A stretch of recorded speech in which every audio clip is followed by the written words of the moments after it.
These are the property documents, Aunt May. Everything is in order. Oh. We just need your signature to finalize the transfer. Are you sure this is right? Look, we've talked it over. You cannot continue to live alone in this house. It's just not possible anymore.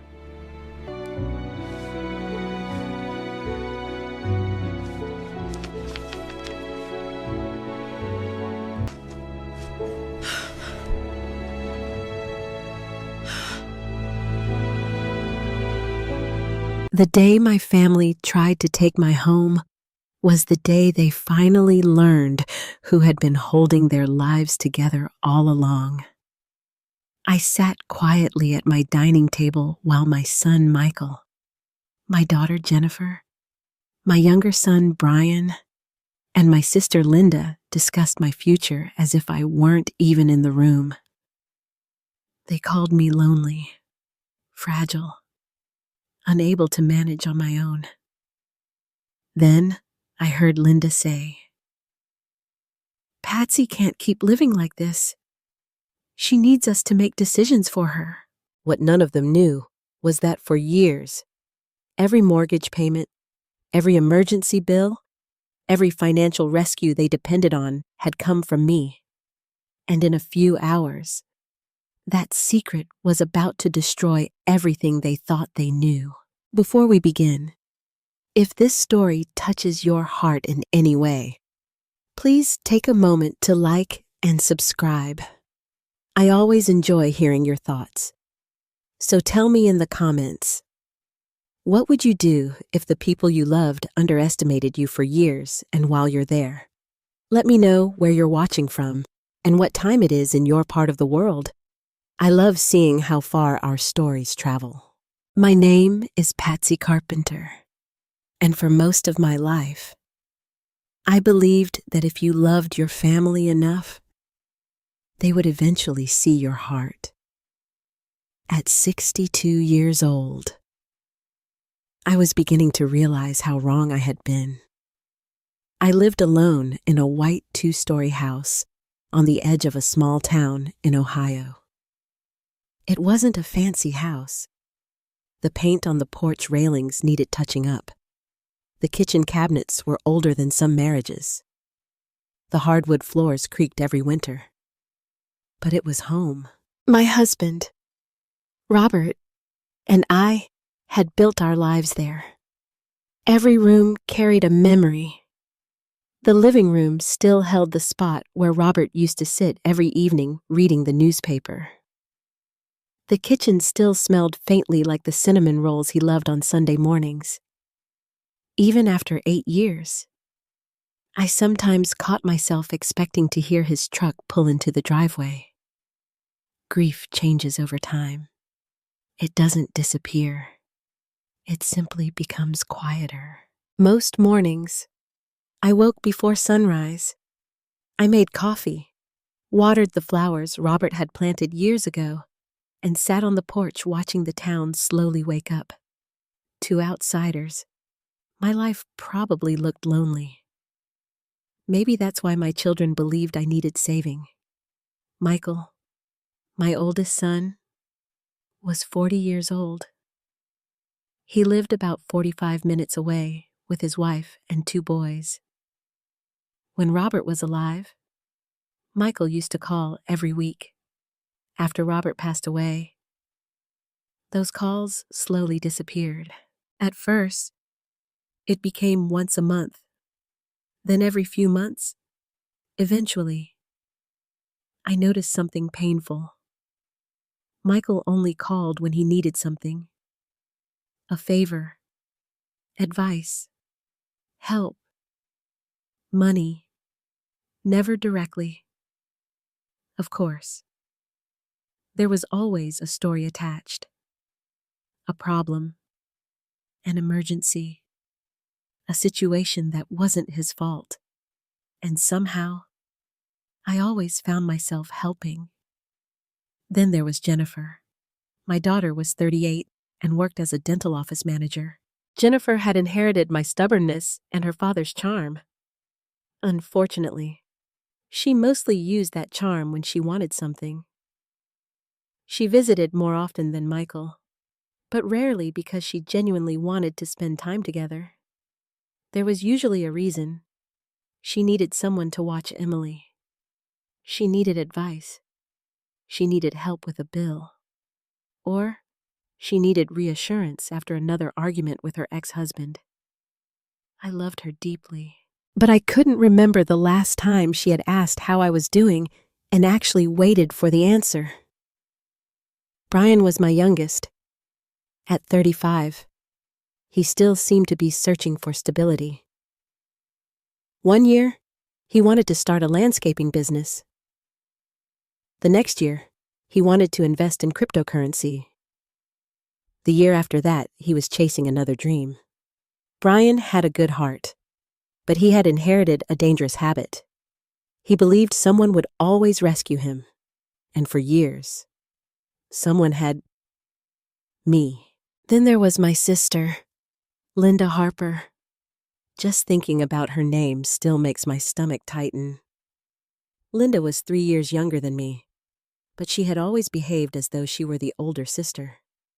She had opinions about everything, especially me. According to Linda, I was too trusting, too emotional, too generous, too soft. Over the years, those criticisms gradually changed. After Robert died, they became something else, something more insulting. Patsy shouldn't be handling all that paperwork herself. Patsy forgets things sometimes. Patsy shouldn't be alone so much. Patsy isn't as strong as she used to be. At first, I brushed those comments aside. Then I started hearing them more often. From my children. From relatives. From people Linda spoke to. Little seeds planted one conversation at a time. The strange thing was that I wasn't weak. I still drove myself everywhere. I handled my finances. I maintained my home. I volunteered at church. I exercised 3 times a week. My doctor said I was healthier than many women 20 years younger. But once people decide you're old, they stop seeing who you are. They only see what they expect to see. One afternoon, Jennifer stopped by unexpectedly. That alone should have warned me something was wrong. She walked into the kitchen carrying store-bought muffins and an overly cheerful smile. "Mom, you really should let me help more around here." I smiled politely. "Help with what?" She looked around. "The house. The bills. Things like that." I stared at her. "My bills are paid." "Oh, I know." Her smile flickered. "I just mean, things can get overwhelming." There it was. That word. Overwhelming. As though my life was somehow too complicated for me to manage. As though I were hanging on by a thread. I changed the subject. But after she left, I sat at the kitchen table for a long time. Because something felt different. For months, small comments had been piling up. Questions about my finances. Questions about the house. Questions about whether I had updated my will. Questions about my health. Individually, they seemed harmless. Together, they felt like pieces of a puzzle I couldn't quite see. A week later, Michael called. "Mom, how are you feeling lately?" I nearly laughed. Michael never started conversations that way. "I'm fine." "Good. Good." Then came a long pause. "Have you thought about downsizing?" There it was again. The house. Always the house. I looked around my kitchen. The yellow curtains Robert had chosen. The family photographs covering the walls. The marks on the doorway showing my children's heights as they grew. This house wasn't just property. It was history. "No," I said quietly. "I haven't." Another pause, then disappointment in his voice. Not concern. disappointment. That night, I couldn't sleep. I walked through the house after midnight, the same house where I had raised 3 children, the same house where Robert and I had celebrated anniversaries, the same house where I had held my husband while he took his final breath. I stopped in our bedroom. Robert's photograph sat on the dresser. His smile was exactly as I remembered. Warm, steady, safe. I picked up the frame. "Maybe I'm imagining things," I whispered. "But something doesn't feel right." For a moment, the room was silent. Then a memory surfaced. A conversation from years ago. Robert and I had been sitting on the porch one summer evening. The children were grown. Life felt peaceful. Out of nowhere, Robert had looked at me and said something strange. "Promise me something." "What?" "If I'm gone before you, don't spend the rest of your life sacrificing yourself for everyone."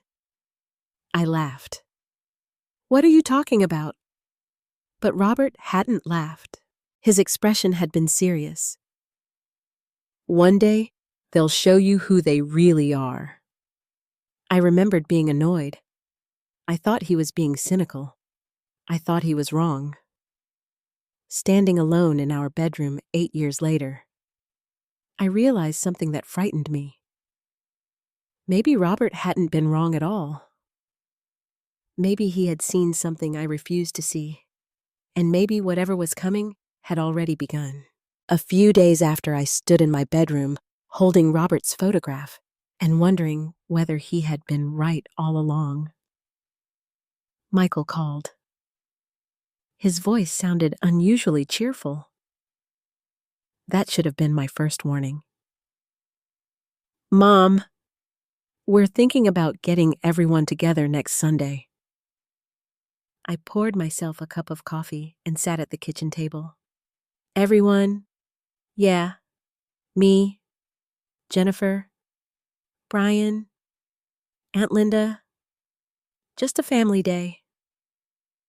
A family day. It sounded innocent enough. In truth, I should have been happy.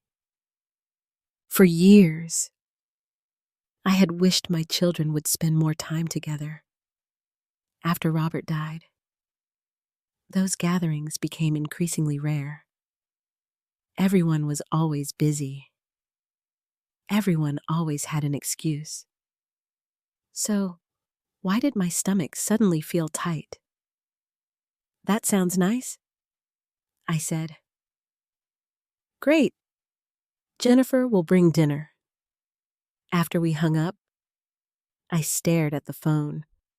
Something about the conversation felt rehearsed, as if Michael had practiced it beforehand. I tried to dismiss the thought. Maybe I was becoming suspicious. Maybe grief and loneliness had made me see problems where none existed. But as the week passed, that uneasy feeling refused to leave. Jennifer called twice. Brian called once. Even Linda called. The sudden attention felt strange, almost coordinated. By Sunday afternoon, my house was filled with people. Jennifer arrived first with trays of food. Brian followed shortly afterward. Michael came with his wife. Linda appeared last, carrying a pie and wearing the expression she always wore when she believed she was the smartest person in the room. For the first hour, everything seemed normal. We ate, we laughed, we shared stories. Emily sat beside me and helped clear dishes. She was 20 years old now, studying nursing at a nearby university. Unlike the rest of the family, Emily actually visited me because she wanted to. Not because she needed something, not because she felt obligated. She simply enjoyed spending time together. I often thought she had inherited Robert's kindness. As dinner ended, the mood slowly shifted. The conversation became more serious, more focused, more deliberate. Linda was the first to steer it. "Patsy, have you thought about your future lately?" I forced a smile. "My future? You know what I mean?" "Not really, but I had a feeling I was about to find out." Michael leaned forward. "We just worry about you." "Mom?" Jennifer nodded immediately. "You're alone here." Brian joined in. "This house is a lot for one person." There it was again. The house. Always the house. I kept my expression calm. "I manage just fine." "Of course you do," Jennifer said quickly. "But things change." Linda folded her hands. "We're only trying to help." I looked around the table. 4 pairs of eyes watching me. 4 people speaking with one voice. Suddenly, it felt less like a family conversation and more like an intervention. "What exactly are you suggesting?" I asked. Michael exchanged a glance with Linda. The look lasted only a second, but I noticed it. Jennifer answered. "We've been talking about options." "Options?" "For later." The knot in my stomach tightened. "What kind of options?" Linda smiled. The same smile she used whenever she thought she was being clever. "Maybe downsizing. Maybe moving somewhere with more support. Maybe assisted living." The words landed like stones. Assisted living. I nearly laughed. Not because it was funny, because it was absurd.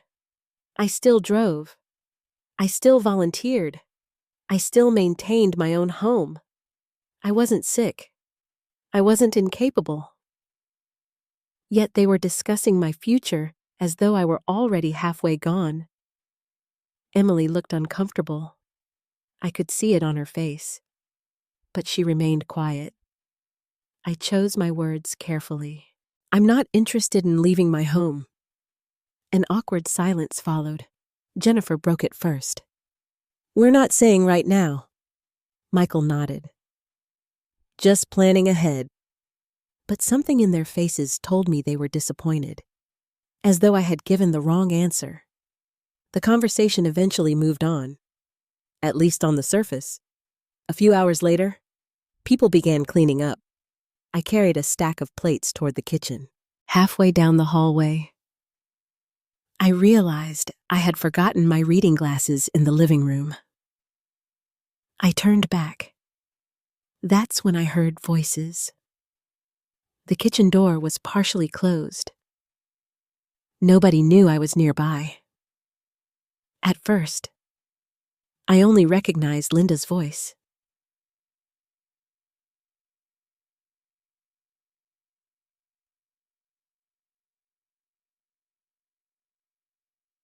"She's being stubborn." Then Michael. "We need to convince her sooner rather than later." My heart stopped.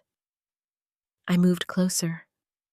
Not enough to be seen, just enough to hear. Jennifer spoke next.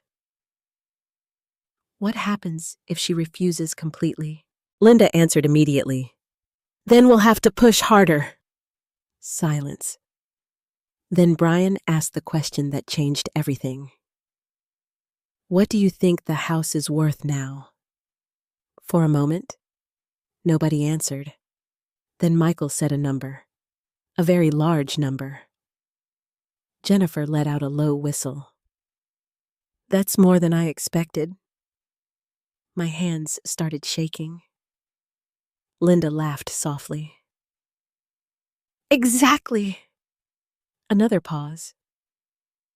Then Michael said something that made my blood run cold. "If we sell it, everybody gets breathing room." Everybody. Not Mom. Not Patsy. Everybody. The house wasn't being discussed as my home. It was being discussed as an asset, a payout, a solution to their problems. I stood frozen in the hallway, unable to move, unable to breathe. Then Brian asked, "How would we split it?" The room became silent, only for a moment. Then they started discussing percentages. Percentages. They were dividing my house before I was even gone. I felt physically sick.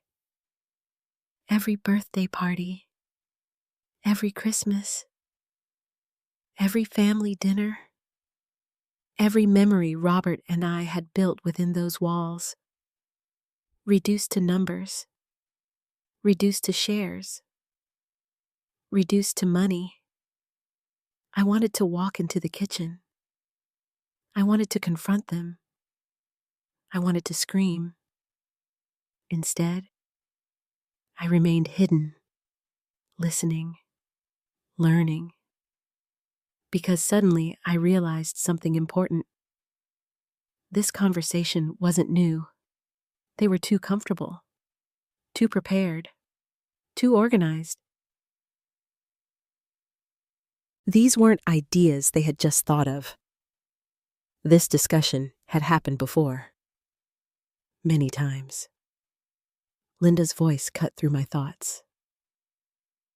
The longer we wait, the harder it becomes. Jennifer sighed. I know. Michael lowered his voice. Then we need a plan. A plan. Not concern. Not care. A plan. At that moment, Emily appeared at the end of the hallway. Our eyes met. For a second, neither of us spoke. Then she saw my face. Whatever expression I was wearing must have told her everything, because her smile vanished instantly. She walked toward me, quietly, without asking questions, without drawing attention. And together, we moved away from the kitchen, back toward the living room. A few minutes later, everyone emerged acting perfectly normal, laughing, smiling, hugging goodbye, pretending nothing had happened. But everything had changed. After the last car disappeared down the street, I sat alone in the dark living room. The silence felt enormous. The grandfather clock ticked steadily from the corner. Tick, tick, tick. I stared at Robert's old armchair, and for the first time in years, I felt truly afraid. Not because I was alone, not because I was growing older, but because I had finally seen something I never wanted to believe. The people I loved most were no longer looking at me. They were looking at what I owned. And somewhere behind all of it, hidden in the shadows, was a plan I still didn't fully understand. A plan that had clearly begun long before I overheard that conversation.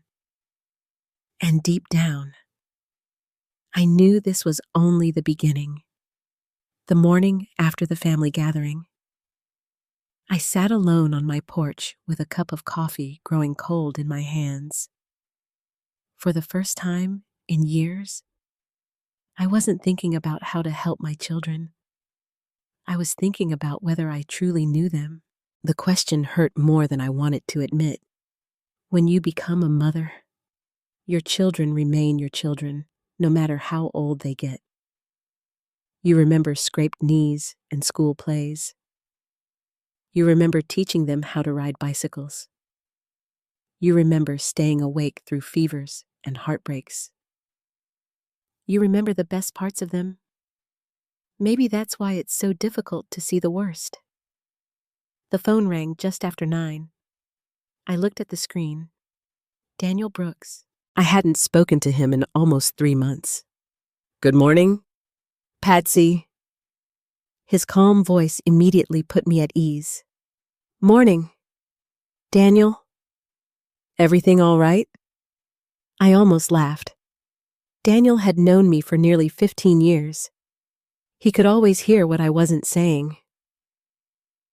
I don't know, I admitted. There was a brief silence. Then he said something unexpected. Would you like to come by the office? My eyes narrowed. Why? I think it's time we reviewed a few things. His tone carried meaning beneath the words. I understood immediately. He knew something was wrong. 2 hours later, I was sitting across from him in his office. Daniel Brooks was in his early 60s, with silver hair and the kind of steady presence that made people trust him. After Robert passed away, Daniel had become more than a lawyer. He had become a guardian of promises. Promises my husband had asked me to keep. Daniel opened a folder. A very thick folder. My folder. Years of records. Years of decisions. Years of secrets. As I looked at it, memories began returning. The biggest secret of my life had started 8 years earlier. A month before Robert died. Most people didn't know it. Even our children didn't know it. Robert had built a small manufacturing company long before retirement. Nothing enormous, nothing that made headlines. But he was smart, patient, careful.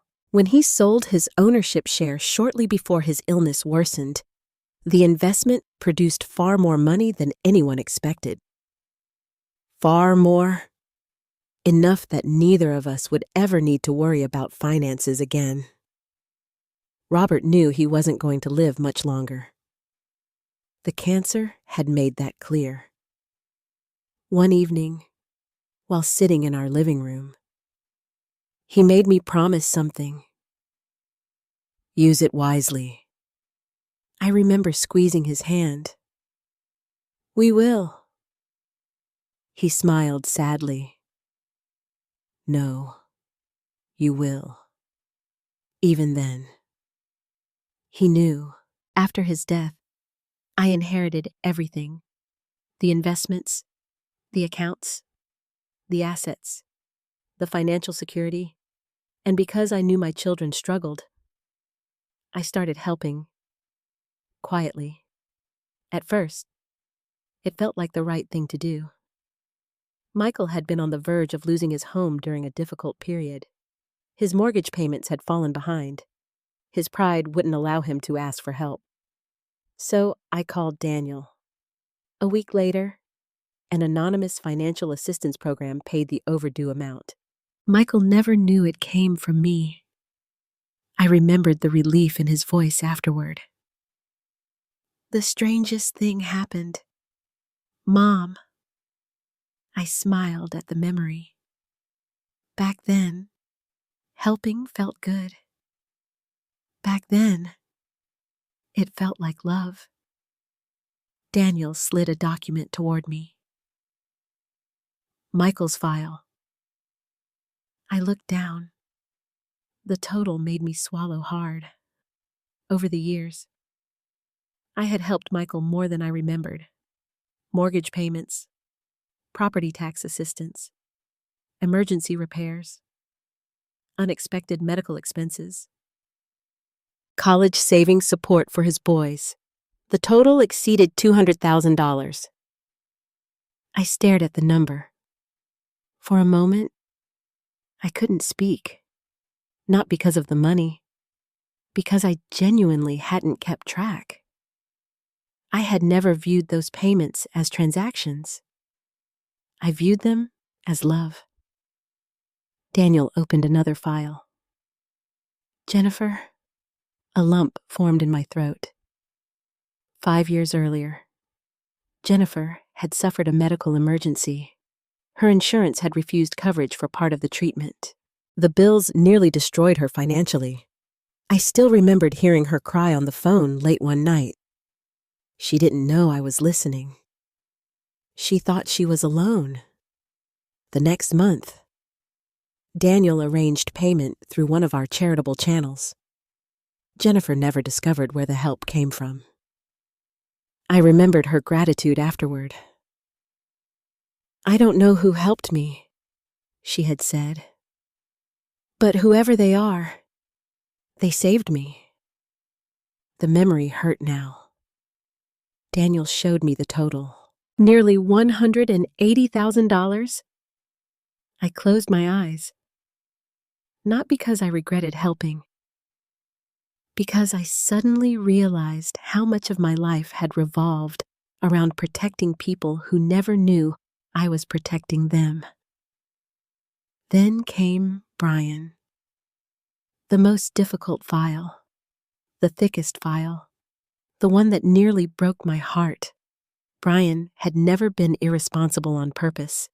He simply believed tomorrow would somehow fix today's mistakes.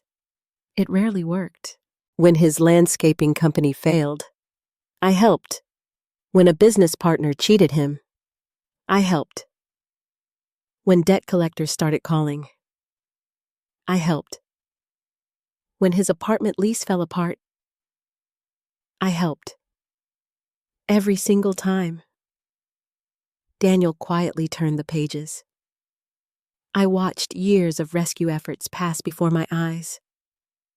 The final total exceeded $300,000. I leaned back in my chair. Emotion filled my chest. Not anger. Not yet. Something sadder. The realization that my children had never truly experienced consequences. Because every time life became difficult, an invisible hand had softened the fall. My hand? Daniel closed the folder. Neither of us spoke for several seconds. Finally, he said, "You always insisted the assistants remain anonymous." "I know. Do you regret that?" I thought carefully. The answer surprised me. No, and it was true. I didn't regret helping them. A mother loves because she loves, not because she expects repayment. But another truth had begun taking shape inside me. I regretted allowing them to believe their survival came entirely from their own efforts. Because now they looked at me as though I contributed nothing, as though I were a burden, as though I were weak. The irony was almost unbearable. Daniel opened one final folder, a smaller one. Linda's. I frowned. "I don't remember helping Linda much." Daniel raised an eyebrow. "You helped her more than once?" Then he showed me the records. Small amounts compared to the children, but significant nonetheless. Medical expenses, credit card settlements, debt negotiations, temporary loans. I stared at the pages. Linda, the same woman currently encouraging my children to take control of my life. The same woman questioning my judgment. The same woman who had benefited from my generosity. I suddenly felt exhausted. Daniel noticed. He closed the files. "You know why Robert wanted everything structured this way?" I nodded. Robert had worried that direct financial support would create dependence. He wanted the help to remain private, temporary, dignified. At the time, I thought he was being overly cautious. Now I wasn't so sure. "Daniel," I asked quietly, "what would happen if all the assistants stopped?" He studied me carefully. The question clearly surprised him. "You mean all of it?" "Yes." His expression became serious. Honestly, honestly, he folded his hands. It would be noticed very quickly. I looked away, toward the window, toward the sunlight shining across the parking lot. For years, I had believed I was simply helping. Now I was beginning to wonder if I had become something else, a safety net, an invisible foundation. The person quietly holding everyone together while they assumed they were standing on their own. And perhaps the most painful part was this. None of them knew. Not Michael, not Jennifer, not Brian, not even Linda. They looked at me and saw an aging widow sitting alone in an old house. They never saw the woman carrying their burdens in silence. As I left Daniel's office that afternoon, I couldn't stop thinking about one question. If they discovered the truth tomorrow, would they feel grateful? Or would they simply be angry that the help was no longer there for the first time? I wasn't sure I wanted to know the answer. 3 days after my meeting with Daniel Brooks, Jennifer called. The moment I heard her voice, I knew something was coming. Not because she sounded nervous, because she sounded too cheerful. Mom, are you free Friday evening? I smiled to myself. There it was again. The sudden interest, the sudden invitations, the sudden concern. I think so. Good. She paused. I'm hosting dinner. Another pause. Everyone's coming. I looked out the kitchen window. The roses Robert had planted years ago were beginning to bloom. Normally, I would have felt happy hearing my family wanted to gather again. Now I felt something entirely different. Suspicion. That sounds nice. It'll be fun. Her voice sounded forced, as though she were reading from a script. Okay, I said. I'll be there. After we hung up, I sat quietly for several minutes. Then I picked up the phone and called Daniel. I think it's happening. He didn't ask what I meant. He already knew. Do you want my advice? Yes. Listen more than you speak. I nodded. That was exactly what I intended to do. Because for the first time in my life, I wasn't walking into a family gathering as a mother. I was walking in as an observer. Friday evening arrived. Jennifer's house was brightly lit when I pulled into the driveway. Through the front window, I could already see everyone inside. Michael, Brian, Linda, even Emily. The atmosphere felt strangely formal, like a meeting pretending to be a dinner. Jennifer greeted me at the door with a hug, a very enthusiastic hug. Too enthusiastic. The kind people give when they're trying hard to appear sincere. Mom, you look wonderful. I smiled politely. Thank you. The dining table was already set. Everyone seemed unusually attentive. Michael pulled out my chair. Brian offered to carry my purse. Linda complimented my sweater. If I hadn't known better, I might have found it touching. Instead, it made me uneasy, because none of it felt genuine. Dinner began. The conversation stayed light at first. Emily talked about nursing school.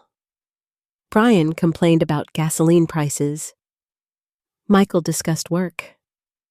Jennifer talked about neighborhood gossip. For nearly an hour, everything seemed normal. Then Linda made her move. She set down her wine glass, folded her hands, and smiled. Patsy, we've all been talking. I almost laughed. Of course they had. I had already overheard enough to know that, but I kept my expression calm. Oh, Michael leaned forward. Mom, we love you. The statement arrived so suddenly it felt rehearsed. Jennifer immediately nodded. We really do. I noticed Emily glance down at her plate. Even she seemed uncomfortable. Linda continued. And because we love you, we're worried. There it was. The word again. Worried. Always worried. Never specific. Never supported by evidence. Just worried. I took a sip of water. What exactly are you worried about? An awkward silence followed. Apparently, nobody wanted to answer first. Finally, Michael spoke. You're alone. I've been alone for 8 years. That's not what I mean. I waited. Michael exchanged a quick glance with Linda. Then Jennifer joined in. Mom, things become harder as we get older. I almost smiled. Things. Always things. Never anything concrete. Just vague concerns. I decided to help them. What things? Nobody answered immediately. That told me everything. Finally, Linda stepped in. The house. Of course. The house. Always the house. The stairs are dangerous. I nodded thoughtfully. I've managed them for decades. The maintenance is expensive. My bills are paid. The property is too large. I like having space. Each response seemed to frustrate them more, because every argument they presented had an obvious answer. I could practically see their plans slipping away. Then Michael reached into a leather folder. My stomach tightened. There it was. The real reason for the dinner. Paperwork. He placed several documents on the table. The room became noticeably quieter. Jennifer avoided eye contact. Brian suddenly looked fascinated by his napkin. Only Linda appeared comfortable. Michael pushed the papers toward me. We've been discussing ways to make life easier. I looked down. Power of attorney forms. Property management authorization. Financial oversight documents. For a moment, nobody spoke. The silence felt heavy, almost suffocating. Finally, I looked up.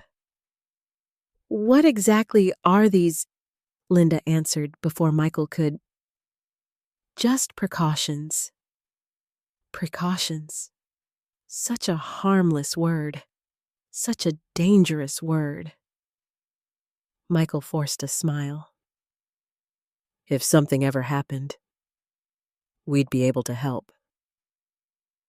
I studied his face. My son. The little boy who once ran into my arms after nightmares. The teenager whose broken heart I comforted after his first serious relationship ended. The young man I had quietly rescued more times than he would ever know. Now sitting across from me asking for control over my life. The realization hurt more than I expected, but I refused to show it. Instead, I picked up the documents, slowly, carefully, pretending to read every page.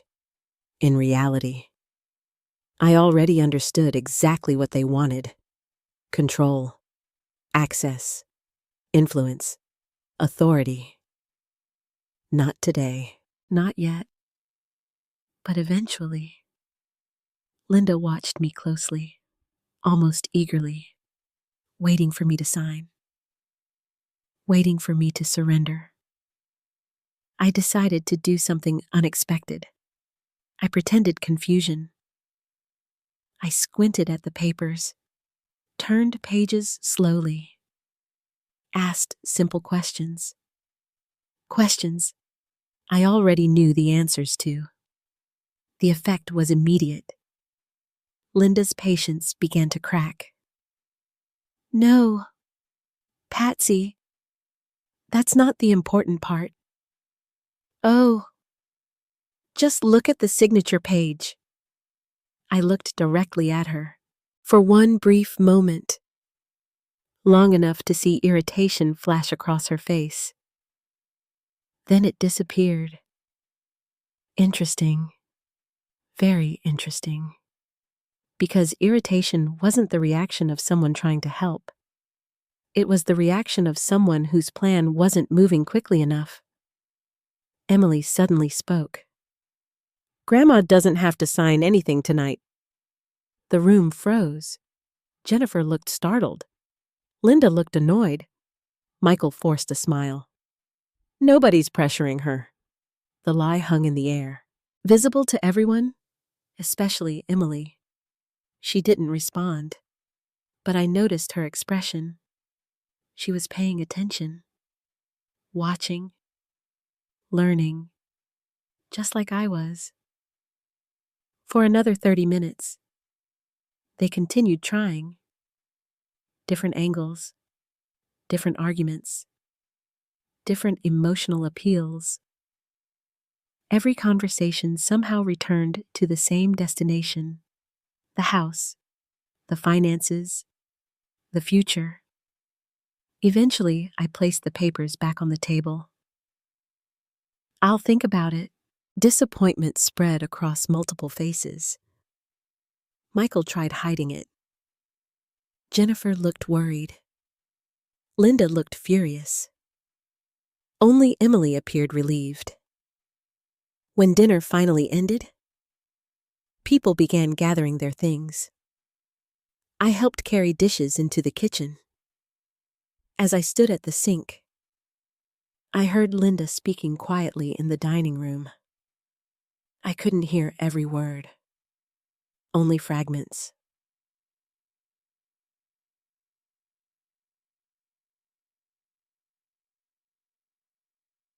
Taking too long.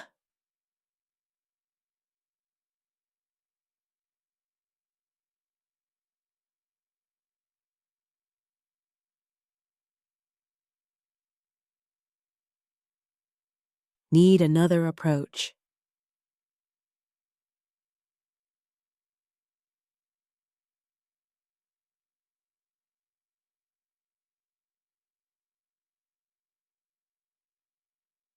She's more stubborn than I expected.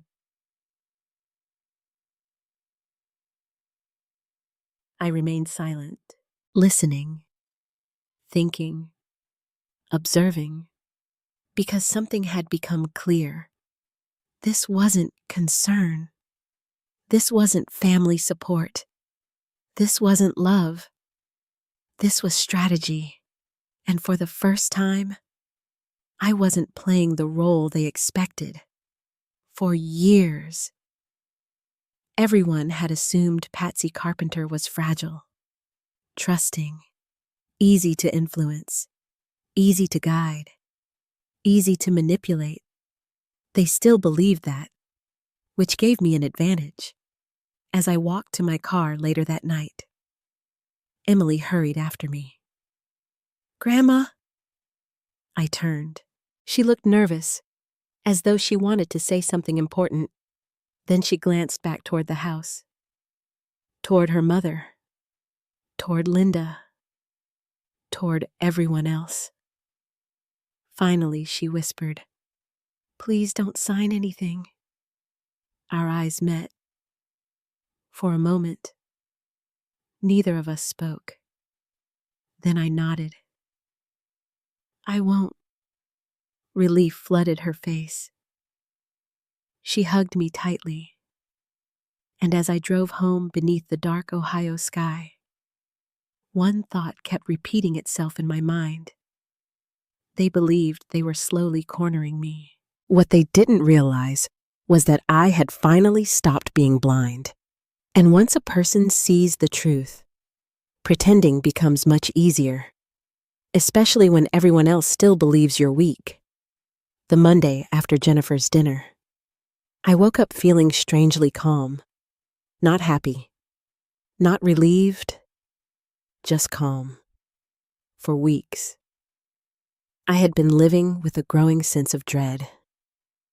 Every conversation with my family seemed to reveal another uncomfortable truth. But something had changed. For the first time, I wasn't confused anymore.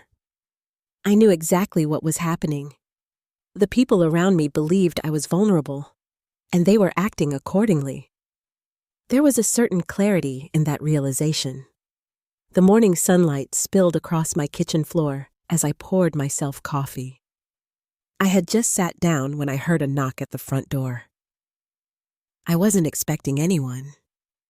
When I opened it, I smiled. Emily. My granddaughter stood on the porch holding 2 paper cups and a bakery box. I brought reinforcements. I laughed for the first time in days. Come in. A few minutes later, we were sitting at the kitchen table eating cinnamon rolls. For a while, neither of us mentioned the family dinner. We talked about school, her nursing classes, a professor she disliked, a patient she'd met during clinical training.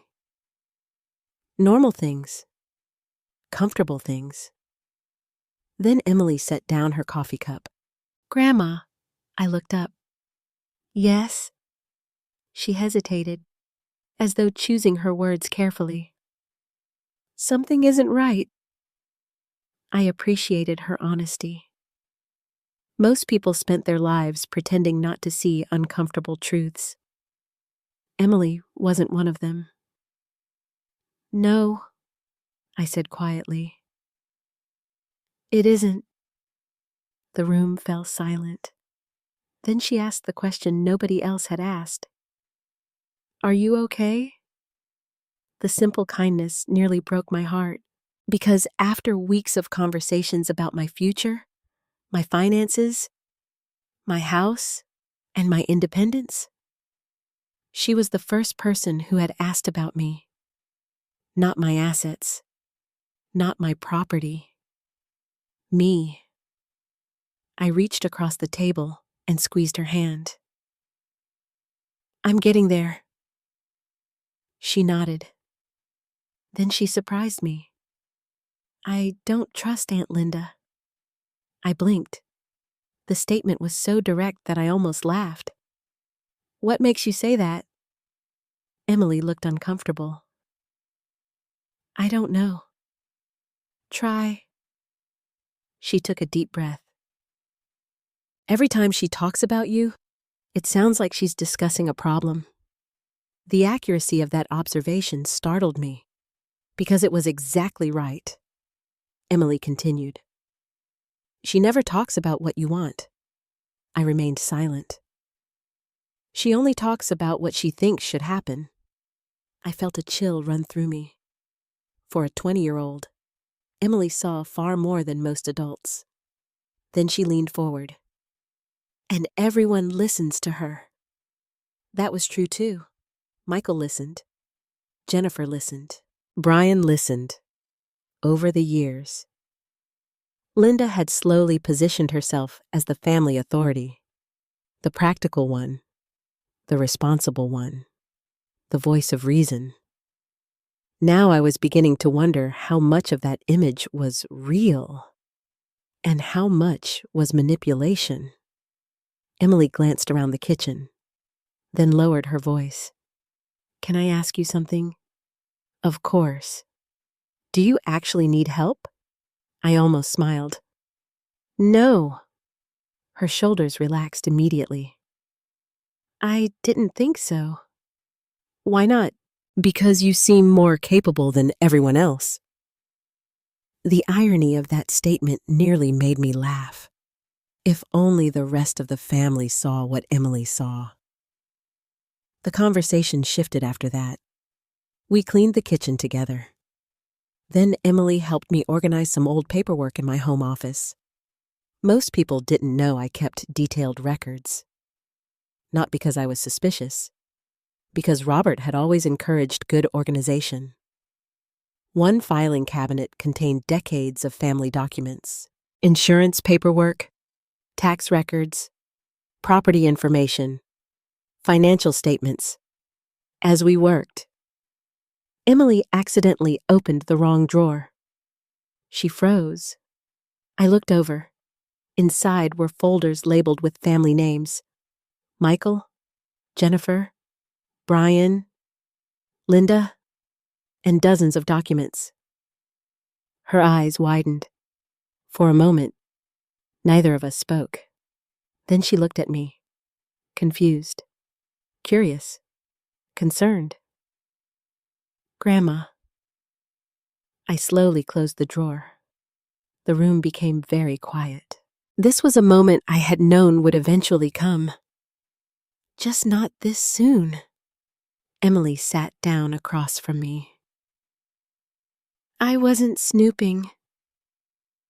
"I know." "What are those files?"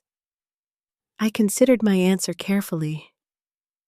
Part of me wanted to continue protecting everyone. Part of me wanted to keep the secret buried.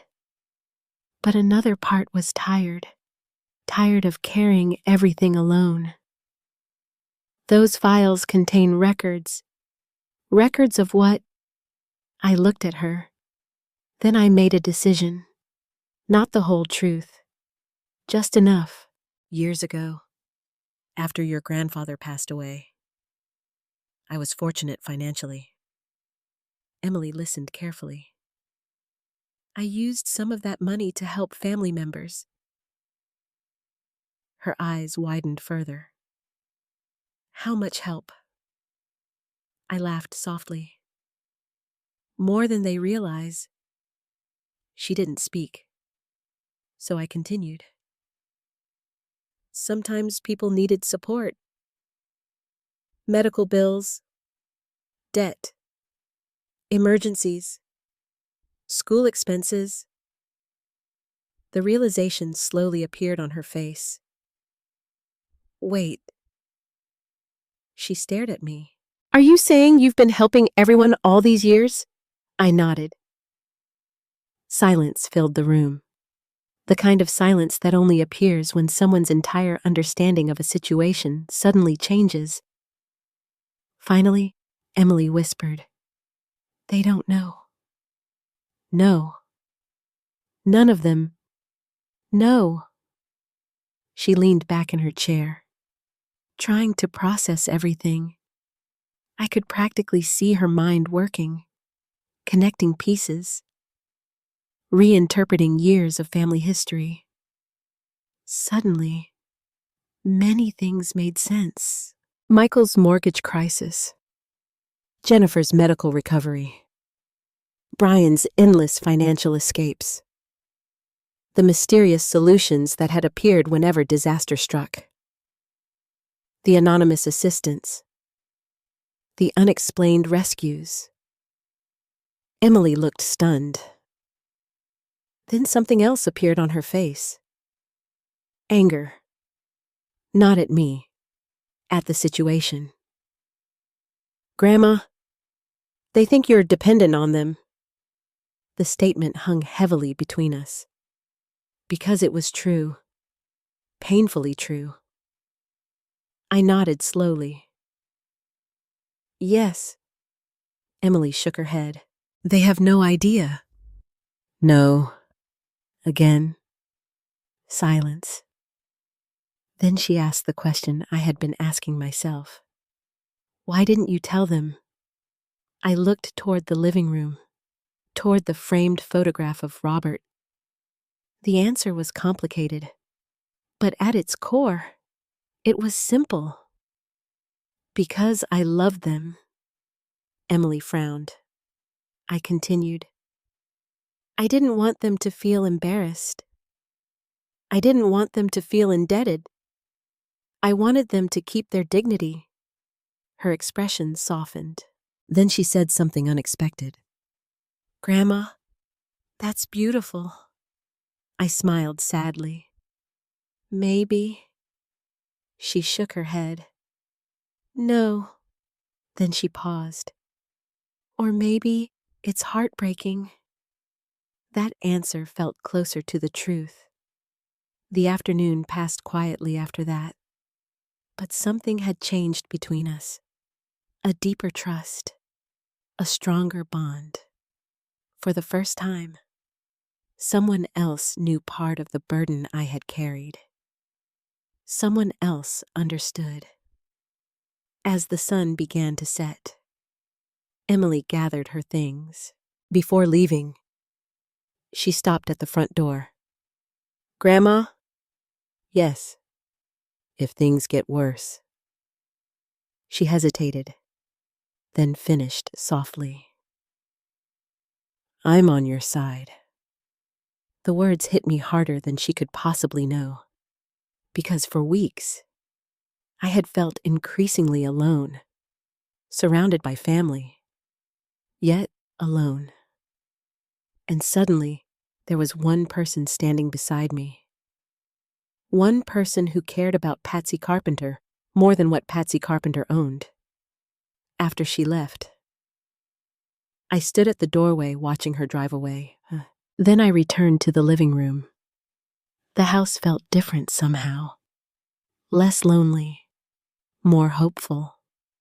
But as I sat down in Robert's old chair, another thought entered my mind. Emily now knew part of the truth, and if she had discovered it by accident, how long would it be before someone else did too? Because secrets have a way of surfacing, especially when the people around them are becoming increasingly desperate. And deep down, I had a feeling desperation was growing inside my family faster than any of them realized. A week after Emily accidentally discovered part of my secret, Michael called. His tone was careful, too careful. The kind of voice people use when they're trying to sound casual while hiding an agenda. Mom, are you busy tomorrow? I immediately felt my guard rise. Why, I need a favor. Of course he did. What kind of favor? It won't take long. He hesitated. There's a meeting, not lunch, not coffee, a meeting. My instincts immediately told me where this was going. Who? With a lawyer. I leaned back in my chair. Interesting. Very interesting. Because there was only one lawyer my family knew. Daniel Brooks. My lawyer. The same man who had spent years helping me protect them. The same man who knew every secret. The irony almost made me smile. What kind of meeting?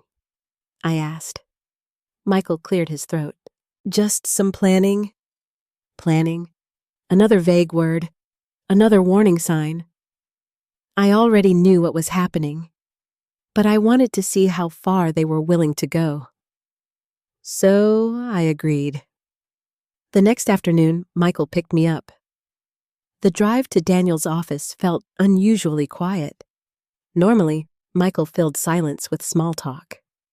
Today, he seemed distracted, nervous, as though he were rehearsing something in his head.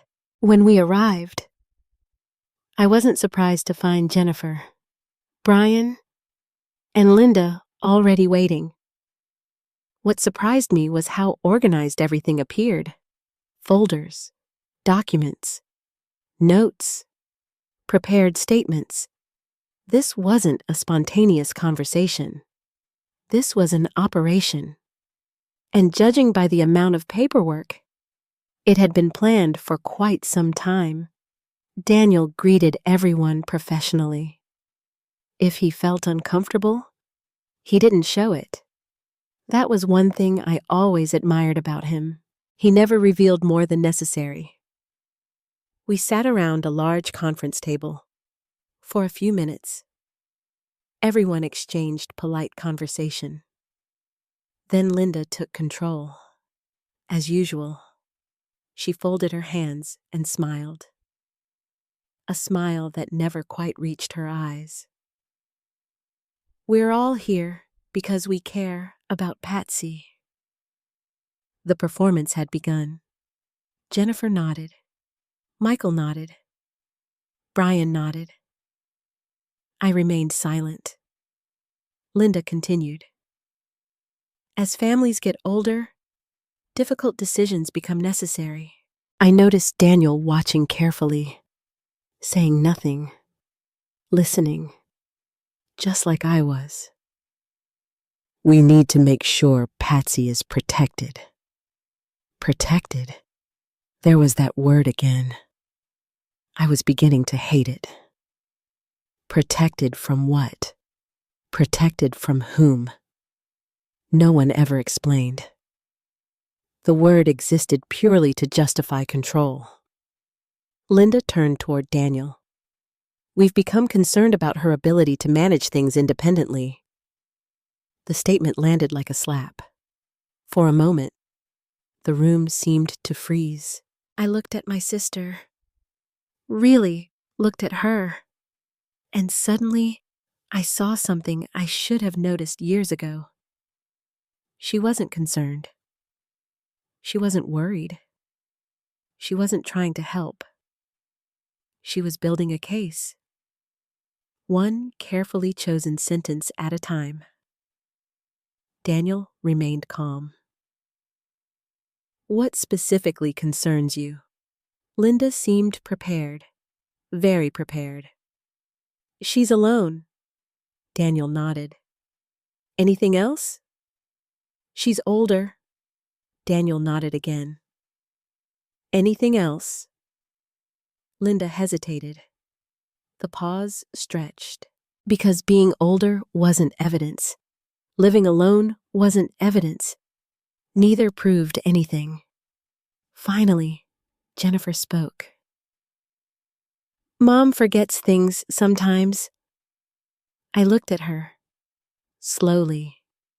Carefully. The look on her face immediately shifted. Because she knew. She knew she was exaggerating. Everyone forgets things occasionally. Including Jennifer. Including Michael. Including every human being alive. Daniel remained neutral. What kinds of things? Jennifer stumbled. Small things. Such as another pause. No answer. Because there wasn't one. Brian suddenly joined in. We're just trying to be proactive. The conversation was becoming painful. Not because their arguments were strong. Because they were weak. Desperately weak. And yet they were still willing to use them. Then Linda pushed further. Much further. I think Patsy may need help managing her finances. The room fell silent. Even Michael looked uncomfortable. Because that statement crossed a line. And everyone knew it. I felt heat rising inside my chest. Not anger. Humiliation. Pure humiliation. For years, I had quietly protected these people. For years, I had carried burdens they didn't even know existed. And now, I was sitting in a conference room listening to them question whether I could manage my own money. The irony was almost unbearable. Daniel finally looked at me. The first direct question of the meeting. Patsy, would you like to respond? I could have ended everything right there. I could have exposed the truth. I could have opened every file, revealed every payment, destroyed every false assumption. Instead, I chose patience. Because Daniel was right. Sometimes, listening reveals more than speaking. I think I'm managing fine. Linda sighed dramatically. That's exactly what worries us. I nearly laughed. There it was, the trap. Any disagreement became evidence. Any independence became a concern. Any confidence became proof of denial. No matter what I said, the conclusion had already been chosen. The meeting continued for another 30 minutes. Every question led back to the same destination. Control, authority, oversight, management. Different words. Same objective. Finally, Daniel closed his notebook. I appreciate everyone's concerns. Linda smiled, clearly expecting support. Then Daniel continued. However, I've seen no evidence that Patsy lacks capacity to manage her affairs. The smile vanished instantly. Jennifer looked surprised. Brian looked confused. Michael looked disappointed. Linda looked furious. Daniel wasn't finished. Based on everything I've observed, she appears fully capable of making her own decisions. For the first time all afternoon, nobody had a response. The silence felt glorious. Then Linda attempted one final push. But surely some safeguards, Daniel interrupted politely. Safeguards are appropriate when there's evidence they're needed. Another silence. Another dead end. The meeting was over. Their strategy had failed. As everyone gathered their belongings, I noticed something important. Nobody looked concerned. Nobody looked relieved. Nobody looked happy that I had been declared capable. If their motivation had truly been my well-being, Daniel's assessment should have comforted them. Instead, it frustrated them. That told me everything. Michael offered to drive me home. The ride was even quieter than before. Halfway there, he finally spoke. Mom. Yes. You know we're only trying to help. I stared out the window, at the passing trees, at the Ohio countryside Robert had loved. Then I answered honestly, I hope that's true. The silence that followed lasted the rest of the drive. Later that evening, my phone rang. Daniel. How are you holding up? I sat in Robert's old chair, tired, emotionally exhausted. Honestly, I've never felt more humiliated. His voice softened. You handled yourself well. I shook my head. They treated me like a child. No. He paused. They treated you like an obstacle. The accuracy of that statement stunned me, because it captured exactly what I had been feeling. Not a mother, not a sister, not family. An obstacle, something standing between them and what they wanted. Daniel spoke again. There's something else. My stomach tightened. What? I think they're becoming impatient. I already suspected that. The failed dinner, the failed paperwork, the failed meeting. Every setback increased pressure, and desperate people rarely become more reasonable. They become more dangerous. After we ended the call, I sat alone in the darkness. The house was quiet, peaceful, safe. Yet I couldn't shake the feeling that something bigger was coming. Because today's meeting hadn't ended the situation.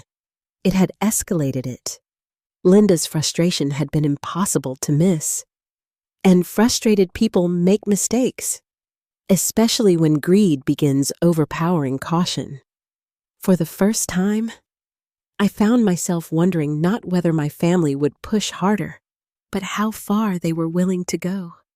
And deep in my heart, a frightening answer was beginning to form, farther than I ever imagined. The day after the meeting at Daniel's office, I couldn't stop thinking about Robert. His words kept replaying in my mind. One day, they'll show you who they really are. For years, I had resisted that possibility.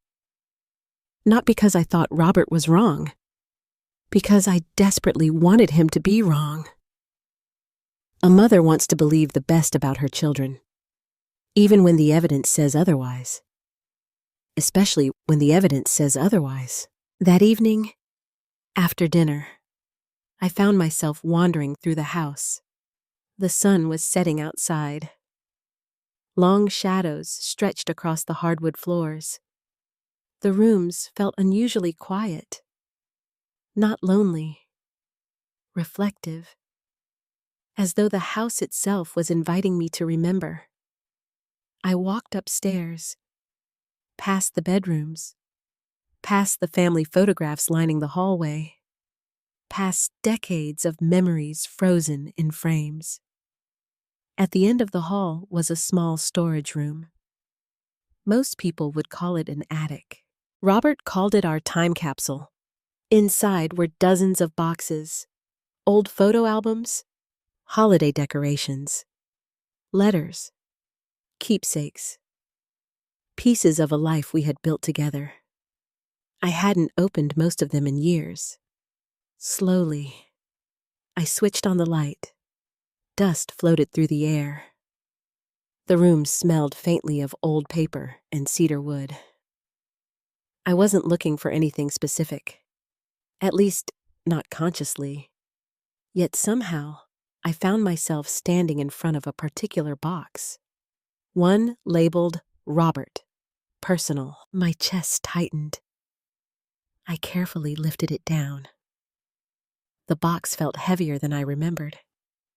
Inside were journals, old notebooks, business documents, birthday cards, and near the bottom, a sealed envelope. My name was written on the front, Patsy, in Robert's handwriting. For a moment, I simply stared at it.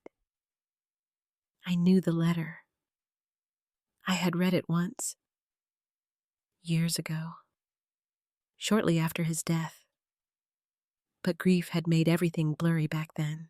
Perhaps I hadn't truly heard what he was trying to tell me. With trembling fingers, I opened the envelope. The paper had yellowed slightly with age. The first line immediately brought tears to my eyes. My sweet Patsy, if you're reading this, then I'm no longer sitting beside you arguing about what movie to watch on Friday nights. I laughed softly through my tears. That sounded exactly like Robert. Even in death, he knew how to make me smile. I continued reading. The letter wasn't about money. It wasn't about business. It wasn't about his illness. It was about me, about the life he hoped I would continue living after he was gone. Halfway through the letter, I reached a paragraph that stopped me cold. You have the kindest heart of anyone I've ever known. That's one of the reasons I fell in love with you. But it's also the thing that worries me most. My eyes filled with tears. Because Robert knew me better than anyone ever had. I kept reading. You will always choose sacrifice before self-protection. You'll always choose forgiveness before boundaries. And you'll always convince yourself that giving more love will solve problems that love alone cannot fix. I lowered the letter. My hands were shaking because every word was true. Every single word. For years after Robert died, I had done exactly that. Given more, sacrificed more, excused more, protected more. Even when nobody asked. Even when nobody appreciated it. Even when it hurt me. I forced myself to continue reading. One day, there may come a moment when the people you love stop seeing your generosity as a gift and start seeing it as an obligation. If that happens, remember something important. You are not responsible for saving everyone. The room felt suddenly smaller, the silence heavier, because deep inside, I knew exactly why those words affected me. They described my life perfectly. For years, I had been carrying responsibilities that belonged to other adults. Mortgage problems, debt problems, medical emergencies, poor decisions, financial mistakes. I had quietly stepped in every time. Not because anyone forced me, because I couldn't bear to watch my children suffer. But somewhere along the way, helping had become expected, invisible, normal. The final section of the letter nearly broke me. Love them, support them, pray for them, but never destroy yourself trying to rescue people who refuse to stand on their own. You deserve peace too. I love you forever, Robert. For several minutes, I simply sat there, the letter resting in my lap, tears sliding down my face. Not tears of sadness, not entirely. Something else. Recognition, truth, understanding. Robert hadn't been warning me about my children. He had been warning me about myself, about my inability to stop sacrificing, about my tendency to confuse love with endless giving. And suddenly, I understood something I had never understood before. The problem wasn't just what my family was doing. The problem was what I had allowed.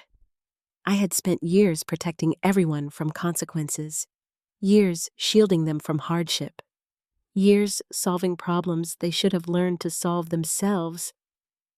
Not because they demanded it, because I offered it, because it made me feel useful, needed, connected. The realization hurt, but it also felt strangely freeing. For the first time, I wasn't focused on what my family had done wrong. I was focused on what I needed to change. That night, I barely slept.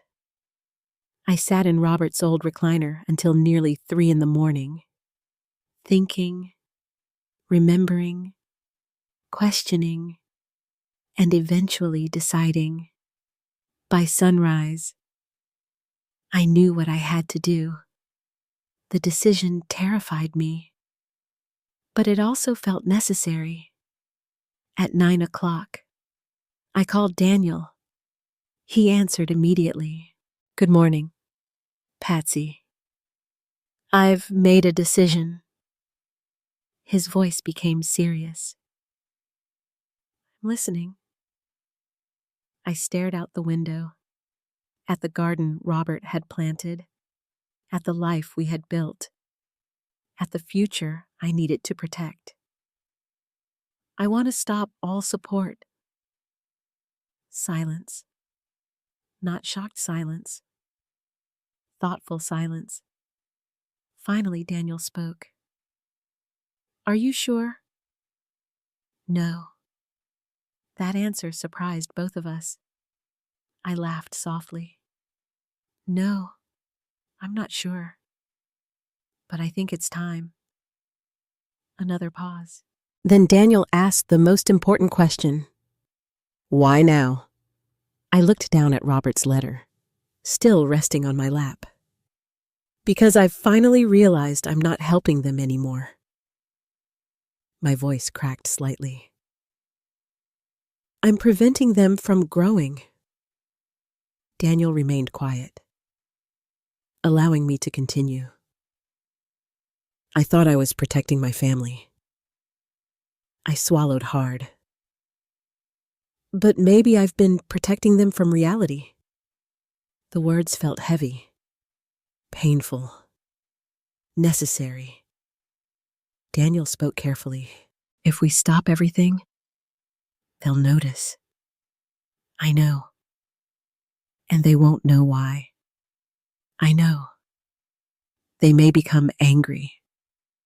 I closed my eyes, thinking about Michael, Jennifer, Brian, Linda, the storm that was likely coming. I know. The room fell silent again. Then Daniel asked one final question. When would you like the changes to begin? I looked at Robert's letter one last time. The final gift from the man who had always told me the truth, even when I didn't want to hear it. Then I took a deep breath. Immediately, as soon as the words left my mouth, a strange feeling washed over me. Fear, relief, grief, freedom, all at once. Because after years of quietly holding everyone together, I had finally chosen to let go. And deep down, I knew something important. The moment those invisible supports disappeared, everything hidden beneath the surface would finally be revealed, including the people my family had truly become. The first sign appeared 11 days after I told Daniel to stop everything. Not a dramatic sign, not some explosive confrontation, just a phone call. Michael called on a Tuesday morning. His voice sounded strained. Tough week. I asked the question casually. There was a long pause. Yeah. I sat quietly in my kitchen, waiting, listening. For years, I would have immediately offered help. Now I simply let him talk. The boys needed some school expenses. Another pause, and the roof repair ended up costing more than expected. I nodded, even though he couldn't see me. I'm sorry to hear that. Silence. More silence. He was waiting for me to ask questions, waiting for me to offer something. When I didn't, he sounded disappointed. Well, I guess we'll figure it out. That's usually how people do it. The response slipped out before I could stop it. Michael laughed awkwardly, then changed the subject. After we hung up, I stared at my coffee cup. For years, that conversation would have ended differently, very differently, and we both knew it. 3 days later, Jennifer called. The moment I answered, I could hear frustration in her voice. Mom, have you ever had insurance suddenly refuse something? My heart sank, not because I didn't care, because I knew exactly what was happening. The invisible support system was gone, and reality was arriving. What happened? She sighed. There's a treatment my doctor recommended. I listened quietly. The insurance company won't cover all of it. My chest tightened. The old instinct immediately surfaced. Help her. Fix it. Protect her. The same instinct that had controlled me for years. But Robert's letter echoed in my mind. You are not responsible for saving everyone. I took a deep breath. I'm sorry. Sweetheart. Another pause. Then Jennifer said something unexpected. I don't know why things suddenly feel harder. I almost answered. Almost. But I stopped myself. Because she wasn't asking the right question. The question wasn't why things felt harder. The question was why things had felt easier for so long. And she didn't know the answer. A week later, Brian showed up at my house. Unannounced. That wasn't unusual. The expression on his face was, he looked exhausted, worried, frustrated. The moment he sat down, I knew something had gone wrong. My business partner backed out. I nodded. I'm sorry. Brian rubbed his face. We had investors lined up. More bad news. More problems. More pressure. Exactly the kind of situation that had always triggered one of my silent rescues. But this time, there would be no rescue. Brian stared at the floor, then said something that broke my heart. I feel like everything keeps falling apart lately. The words weren't manipulative. They were honest. Painfully honest. For a moment, I almost told him everything. Almost. But I didn't, because the truth wouldn't help him yet. What he needed wasn't another bailout. What he needed was resilience. The ability to survive disappointment without someone secretly fixing it. We talked for nearly an hour. When he left, I stood on the porch watching him drive away. Tears filled my eyes. Not because I regretted my decision, because growth is painful. And watching people you love struggle is one of the hardest things in the world. Even when it's necessary. Over the next few weeks, the pattern became impossible to ignore. Michael called more frequently. Jennifer seemed increasingly stressed. Brian looked constantly worried. And then something unexpected happened. Linda started calling too. At first, the conversation seemed innocent. Then I noticed a pattern. Questions. Lots of questions. Have you spoken to Michael lately? How's Jennifer doing? Has Brian mentioned anything? Eventually, I realized what she was doing. She was gathering information, trying to understand why everyone suddenly seemed to be struggling. One afternoon, she came to visit. The moment she walked into my kitchen, I could tell she was agitated. Her smile looked forced. Her movements seemed tense. After 20 minutes of small talk, she finally got to the point. Something strange is happening. I pretended confusion. Oh, everyone's having money problems. I stirred my tea. That happens. No. She shook her head. This is different. I remained silent. Linda leaned forward, almost whispering. It's like some source of support disappeared. For a moment, I thought my heart might stop, because she was closer to the truth than anyone else. Not close enough, but closer. I carefully kept my expression neutral. What kind of support? She frowned. I don't know. The frustration in her voice was obvious. And suddenly, I realized something. Linda was struggling too. Not just emotionally, financially. The knowledge startled me. Then I remembered Daniel's file. The debts, the settlements, the assistance, all those years of quiet support. Linda had benefited from it as well. Not nearly as much as the children, but enough. Enough to notice when it vanished. Enough to panic. As the weeks passed, the pressure continued building. And with pressure came cracks. The first crack appeared during a Sunday dinner at Jennifer's house. I wasn't supposed to hear the argument, but I arrived early. The front door was slightly open. Voices carried from inside. Michael sounded angry. You said things would be easier after we handled Mom. My blood froze.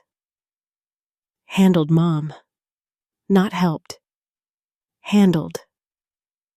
Jennifer sounded frustrated. Keep your voice down. Then Linda. I'm telling you, something changed. A long silence followed. Then Brian spoke. What if we're wrong? Nobody answered immediately. That caught my attention. Because for the first time, uncertainty had entered the conversation.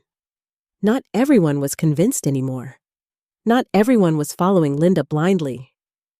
Then Michael spoke again. What are you saying? Brian hesitated, then answered quietly. What if Mom isn't the problem?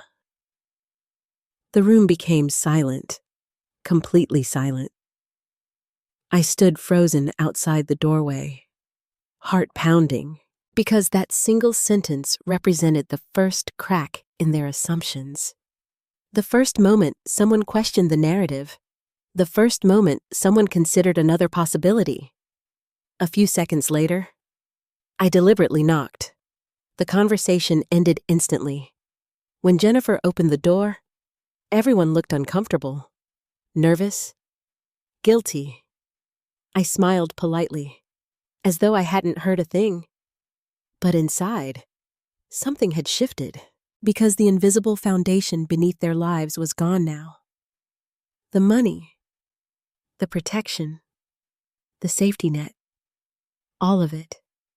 And slowly, they were beginning to notice. Not the source. Not yet. Just the absence. The strange emptiness where help had once appeared.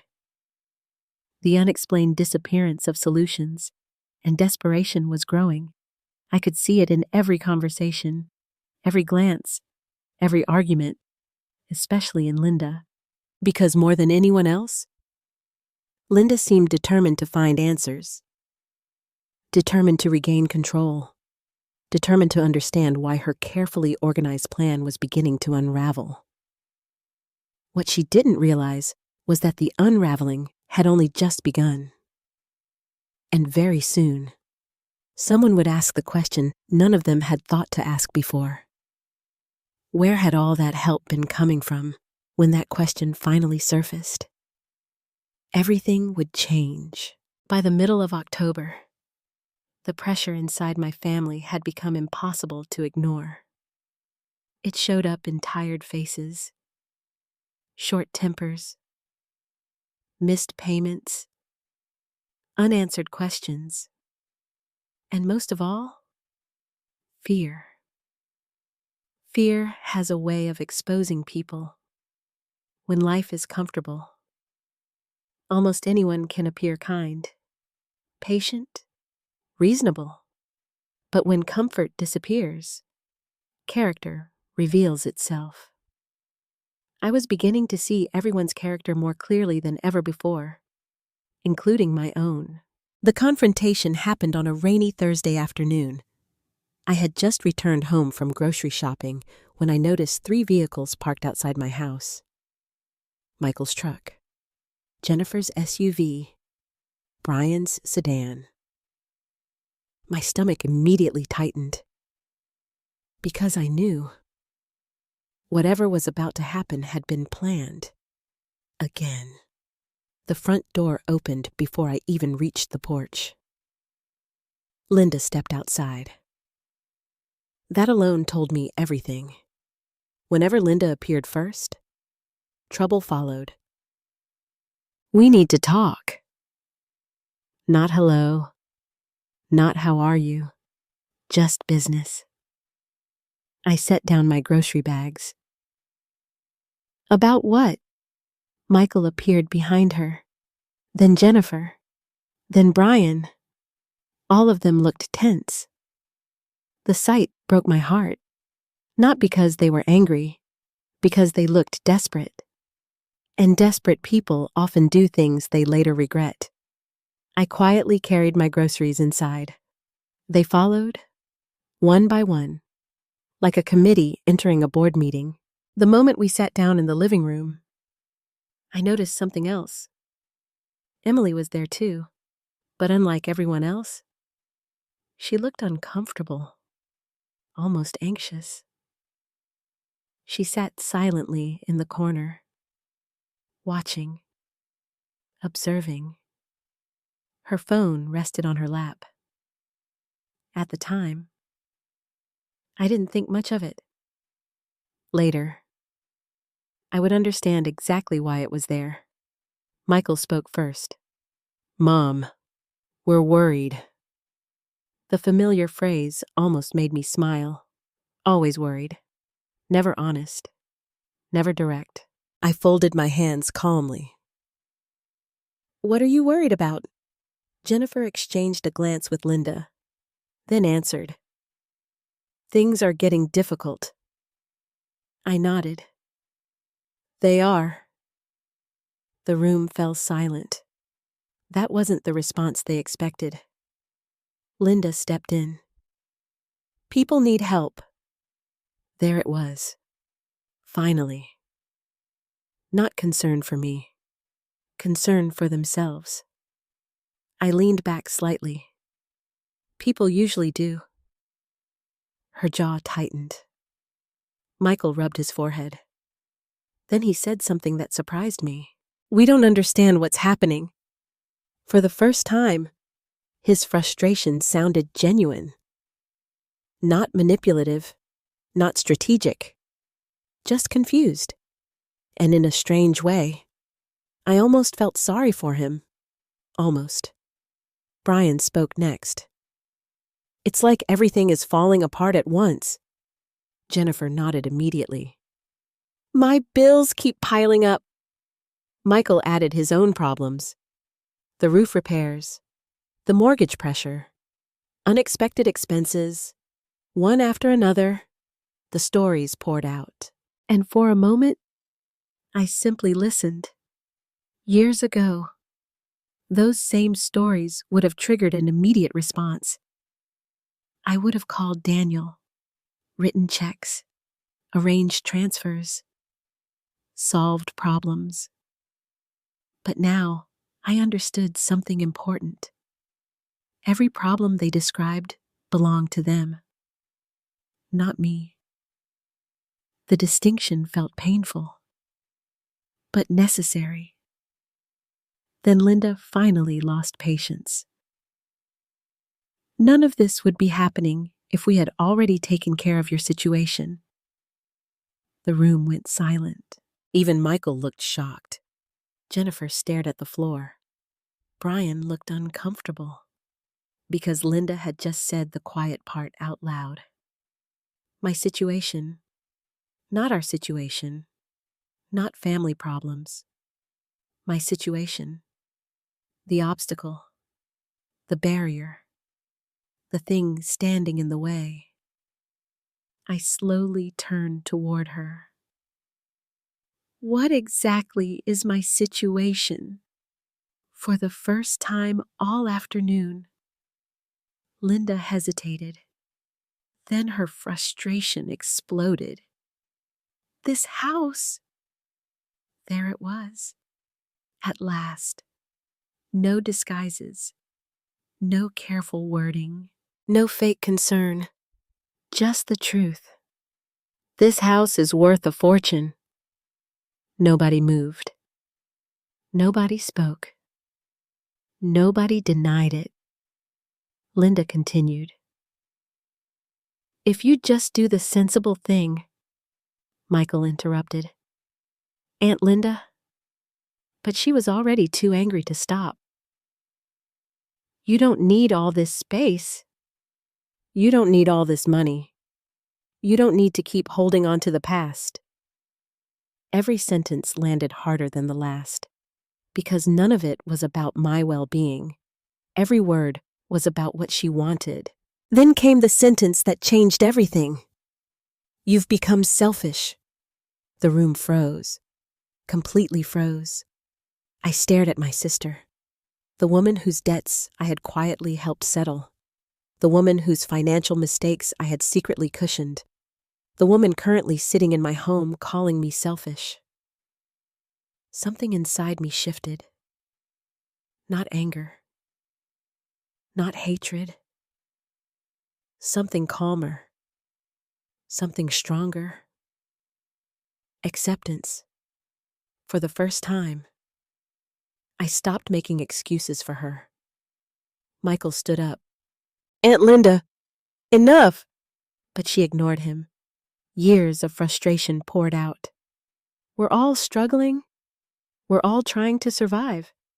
And you're sitting on assets that could solve everything. The irony was breathtaking, because she had no idea. No idea how many times those assets had already solved everything. No idea how many years she had benefited from them. No idea how many disasters had quietly disappeared because of me. And still, she called me selfish. Jennifer suddenly began crying. Not dramatic tears. Real tears. Exhausted tears. "I don't know what to do anymore." The room softened slightly. Because Jennifer wasn't angry. She was scared. For the first time, I truly saw it. The support system had vanished, and she was drowning. Brian looked equally defeated. Michael looked older than I remembered. The pressure was affecting all of them. Then Emily finally spoke. Her voice was calm, but firm. "You're blaming the wrong person." Everyone turned toward her. Linda frowned. "What does that mean?" Emily looked directly at her. "You keep acting like Grandma caused your problems." Nobody answered. Because deep down, they knew she was right. Emily continued. "Grandma didn't create your debt. Grandma didn't make your financial decisions. Grandma isn't responsible for fixing everything." The silence grew heavier. Then Linda laughed bitterly. "You're young. You don't understand." Emily's expression hardened. "No." She looked around the room, at her mother, at her uncles, at Linda, then finally at me. "I understand more than you think." Something about her tone caught my attention. A warning, a clue, a promise. And suddenly, I noticed her phone again, still resting on her lap. Screen facing upward. Recording. My heart skipped a beat. She had been recording the entire conversation. Every accusation, every confession, every cruel word. Emily wasn't just protecting me. She was preserving the truth. The realization filled me with both relief and sadness. Relief because someone was paying attention. Sadness because it had become necessary. The argument continued for another hour. Voices rose. Emotions exploded. Old resentment surfaced. And throughout it all, I remained calm, listening, watching, learning, because every word confirmed what I already suspected. The desperation was growing. The pressure was building, and the cracks inside the family were spreading. Eventually, everyone left. One by one. Michael looked ashamed. Jennifer looked heartbroken. Brian looked exhausted. Linda looked furious. Only Emily stayed behind. After the others disappeared down the driveway, she sat beside me. Neither of us spoke for several moments. Then she quietly held up her phone. "I got everything. I stared at her. Everything?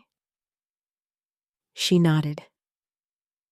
Every accusation, every demand, every word, safely recorded, safely preserved, evidence, not because we planned to use it, because someday we might need it. And deep down, both of us knew that day was getting closer, much closer, because the storm inside this family was far from over. In fact, it was only beginning to reach its most dangerous stage. And very soon, the truth everyone had spent years ignoring would finally come crashing into the open. The week after the confrontation at my house was strangely quiet. Too quiet.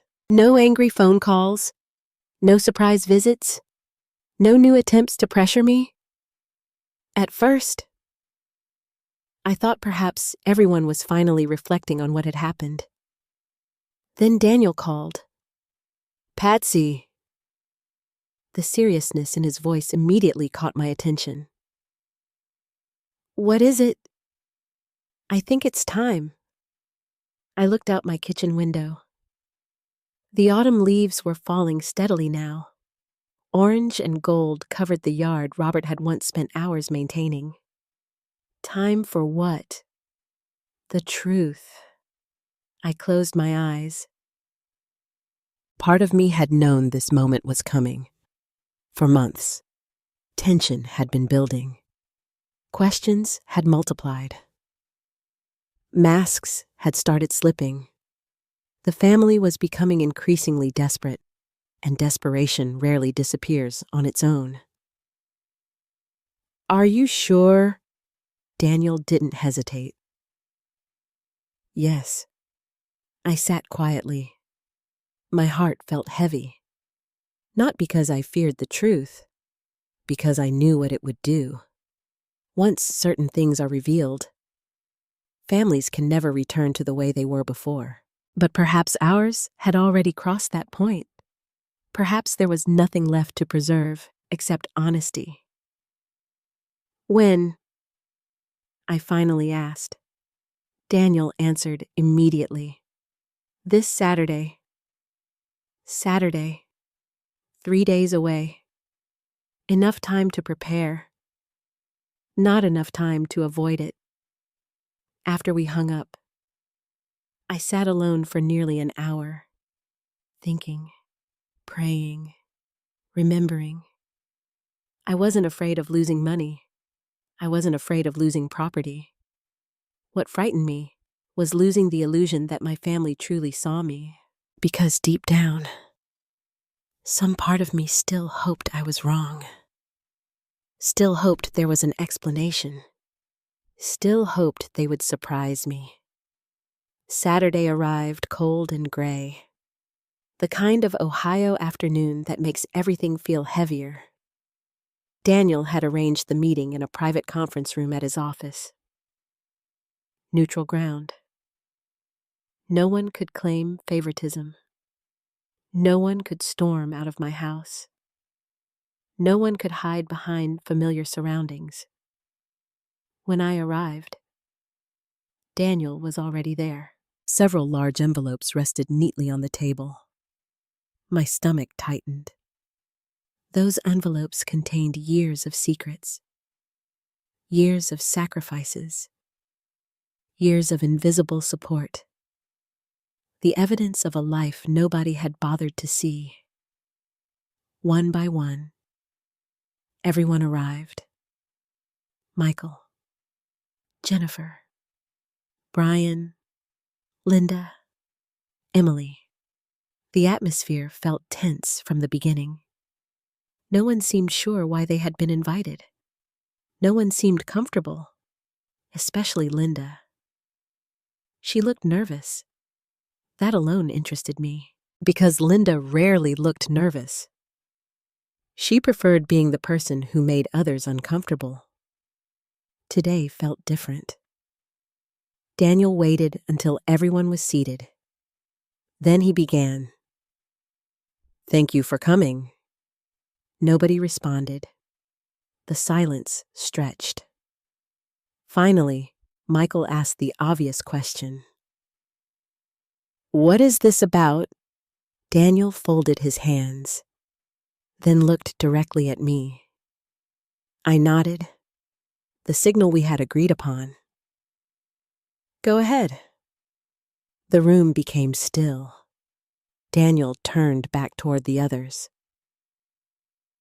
For several years, many assumptions have been made regarding Patsy. Nobody spoke. Daniel continued. "Today, we're going to discuss facts." Something in his tone caused immediate unease. Jennifer shifted in her chair. Brian looked confused. Linda crossed her arms. Then Daniel pushed the envelopes forward, one toward each person. "Please, open them." Nobody moved at first. Then Michael opened his. Jennifer followed. Brian hesitated before doing the same. Linda looked annoyed, but eventually complied. The room remained silent as papers emerged. Page after page, document after document, record after record. Then the expressions started changing. First confusion, then surprise, then disbelief. Michael frowned deeply. Jennifer's eyes widened. Brian looked completely lost. Finally, Michael spoke. "What is this?" Daniel answered calmly. "A complete record of financial assistance provided to you over the years." The room froze. Jennifer looked down again, then back up, then down once more, as though her brain couldn't process what she was seeing. Michael flipped pages faster. His face became paler with every sheet. Brian stared silently. Then Linda laughed nervously. "This has to be some mistake." Daniel didn't even look at her. "It isn't." I watched quietly, saying nothing, because for once, I wasn't the one carrying the burden of truth. They were. Michael suddenly stopped turning pages. His eyes locked onto a particular document. His face drained of color. "No." The word barely escaped his lips. Daniel nodded toward the paper. "Please read the date." Michael swallowed. His hands trembled. 8 years ago. The year after Robert died. The year Michael nearly lost his home. I remembered every detail, every phone call, every sleepless night, every tear he thought nobody saw. Daniel spoke softly. "The mortgage assistance came from Patsy." Michael stared at me, not speaking, not blinking, as though seeing me for the first time. Jennifer looked up sharply. "What?" Daniel turned toward her. "The medical expenses from your emergency treatment." Jennifer's face went pale. "No. They were paid through a charitable trust funded by Patsy." Tears immediately filled her eyes. I watched her shoulders begin to shake. The memory clearly hit her. The fear, the uncertainty, the relief she had felt when help mysteriously appeared. All those years, she believed a stranger had saved her. Now learning it had been her mother. Brian was next. His file was the thickest. The room became increasingly silent as Daniel reviewed the records. Failed business ventures, debt settlements, emergency assistance, lease support, loan restructuring, page after page, year after year, rescue after rescue. Brian eventually lowered his head. His eyes were red. His voice barely audible. All of this. Daniel nodded. All of it. No one spoke. The silence felt enormous. Then Michael asked the question everyone was thinking. Why? The single word echoed through the room. Why? Why hide it? Why never say anything? Why help so much? Why carry everything alone? I finally spoke. The first time all afternoon. Because I loved you. Nobody moved. Nobody interrupted. I continued quietly. You were struggling. You were hurting. And I could help. Jennifer started crying openly now. Real tears. The kind that come from shame rather than sadness. Michael looked sick. Brian stared at the floor. Then came the biggest revelation. Daniel turned toward Linda and slid another document across the table. Her face changed instantly.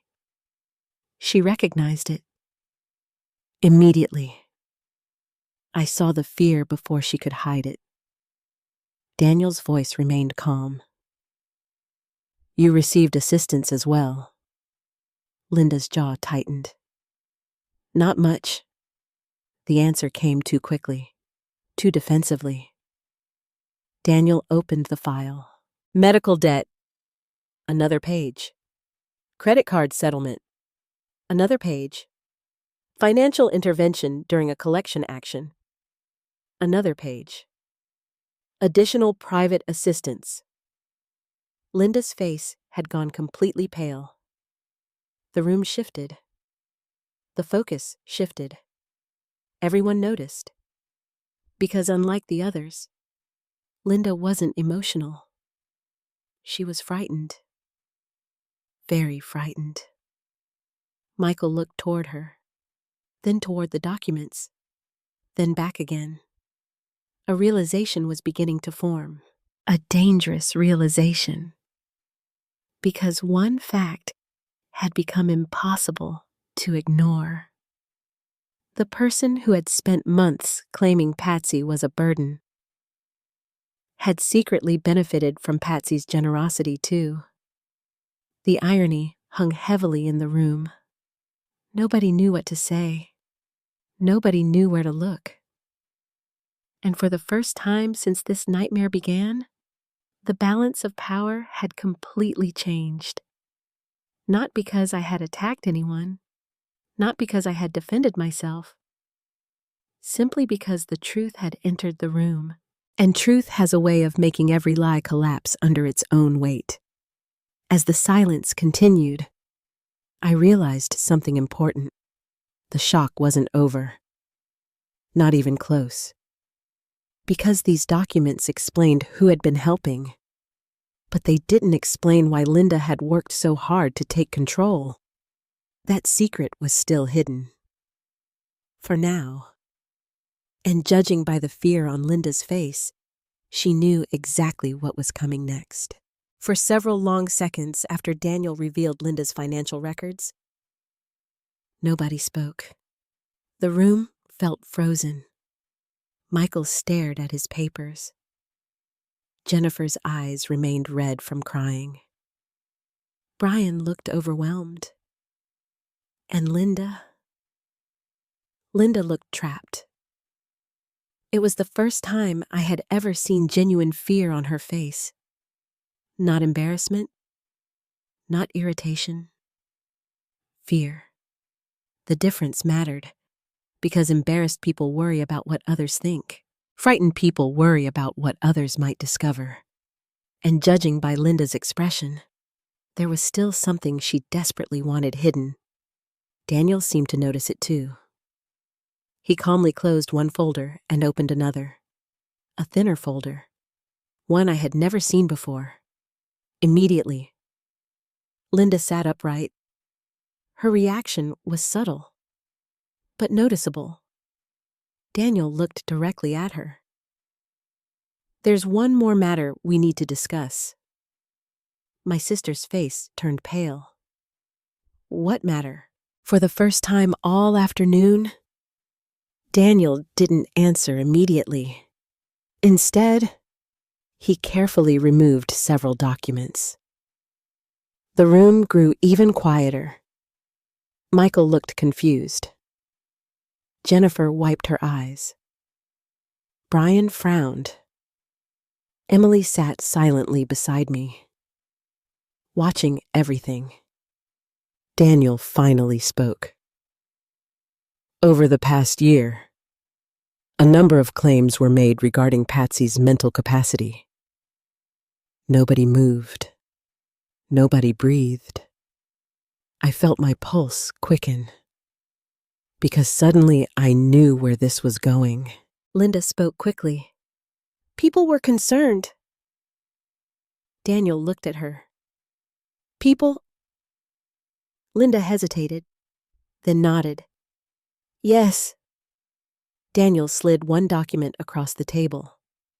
Toward Michael. Another toward Jennifer. Another toward Brian. The three siblings looked down simultaneously, and their expressions immediately changed. "What is this?" Michael asked. Daniel answered calmly. "A written recommendation." Michael read silently. Then his eyes widened. Jennifer leaned closer. Brian looked over his shoulder. The room became still again. Because the document wasn't a recommendation. It was a statement. A statement claiming concerns about my ability to manage finances. A statement suggesting I might require supervision. A statement encouraging further evaluation. A statement signed by Linda Harper, my own sister. Jennifer looked horrified. "You wrote this." Linda immediately became defensive. "It wasn't like that." Daniel opened another folder. "Actually, it was exactly like that." Inside were emails, letters, correspondence. Months of correspondence, and every page pointed in the same direction. Linda had been building a narrative, quietly, carefully, methodically. The realization spread across the room like wildfire. Michael looked stunned. Brian looked angry. Jennifer looked betrayed. I simply felt tired. Deeply tired. Because suddenly, dozens of strange moments from the past year began making sense. The comments, the questions, the rumors, the concern, the repeated suggestions that I wasn't capable anymore. They hadn't appeared naturally. Someone had planted them. Someone had nurtured them. Someone had encouraged them to grow. And that someone was sitting directly across from me. Linda's voice became sharper. "You don't understand." Michael turned toward her. "No." His voice was unusually cold. "I think we do." That was the first time I had ever heard Michael speak to Linda that way, and she noticed. Her confidence immediately weakened. Daniel continued. "Unfortunately, there's more." The room seemed to shrink, because everyone knew what those words meant. More evidence. More secrets. More truth. Daniel removed another document. Then another. Then another. Each one connected to the same issue. Attempts to obtain medical information. Requests for assessments. Communications with third parties. Questions regarding competency evaluations. The pattern became impossible to ignore. Linda hadn't merely worried about me. She had actively tried to create evidence that I was incapable. The realization hit everyone at once. Jennifer covered her mouth. Brian stared in disbelief. Michael slowly shook his head. Why? The question hung heavily in the air. Why? Why do this? Why target your own sister? Why manipulate your own family?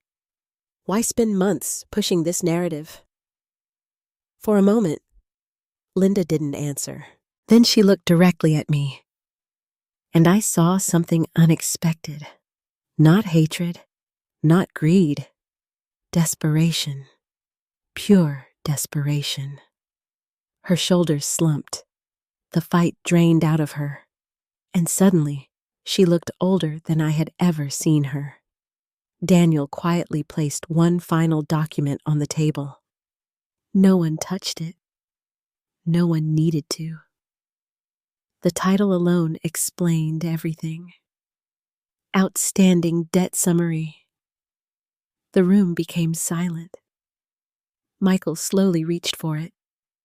His eyes scanned the first page, then the second, then the third. His face turned white. Jennifer looked over his shoulder. She gasped. Brian grabbed the document next.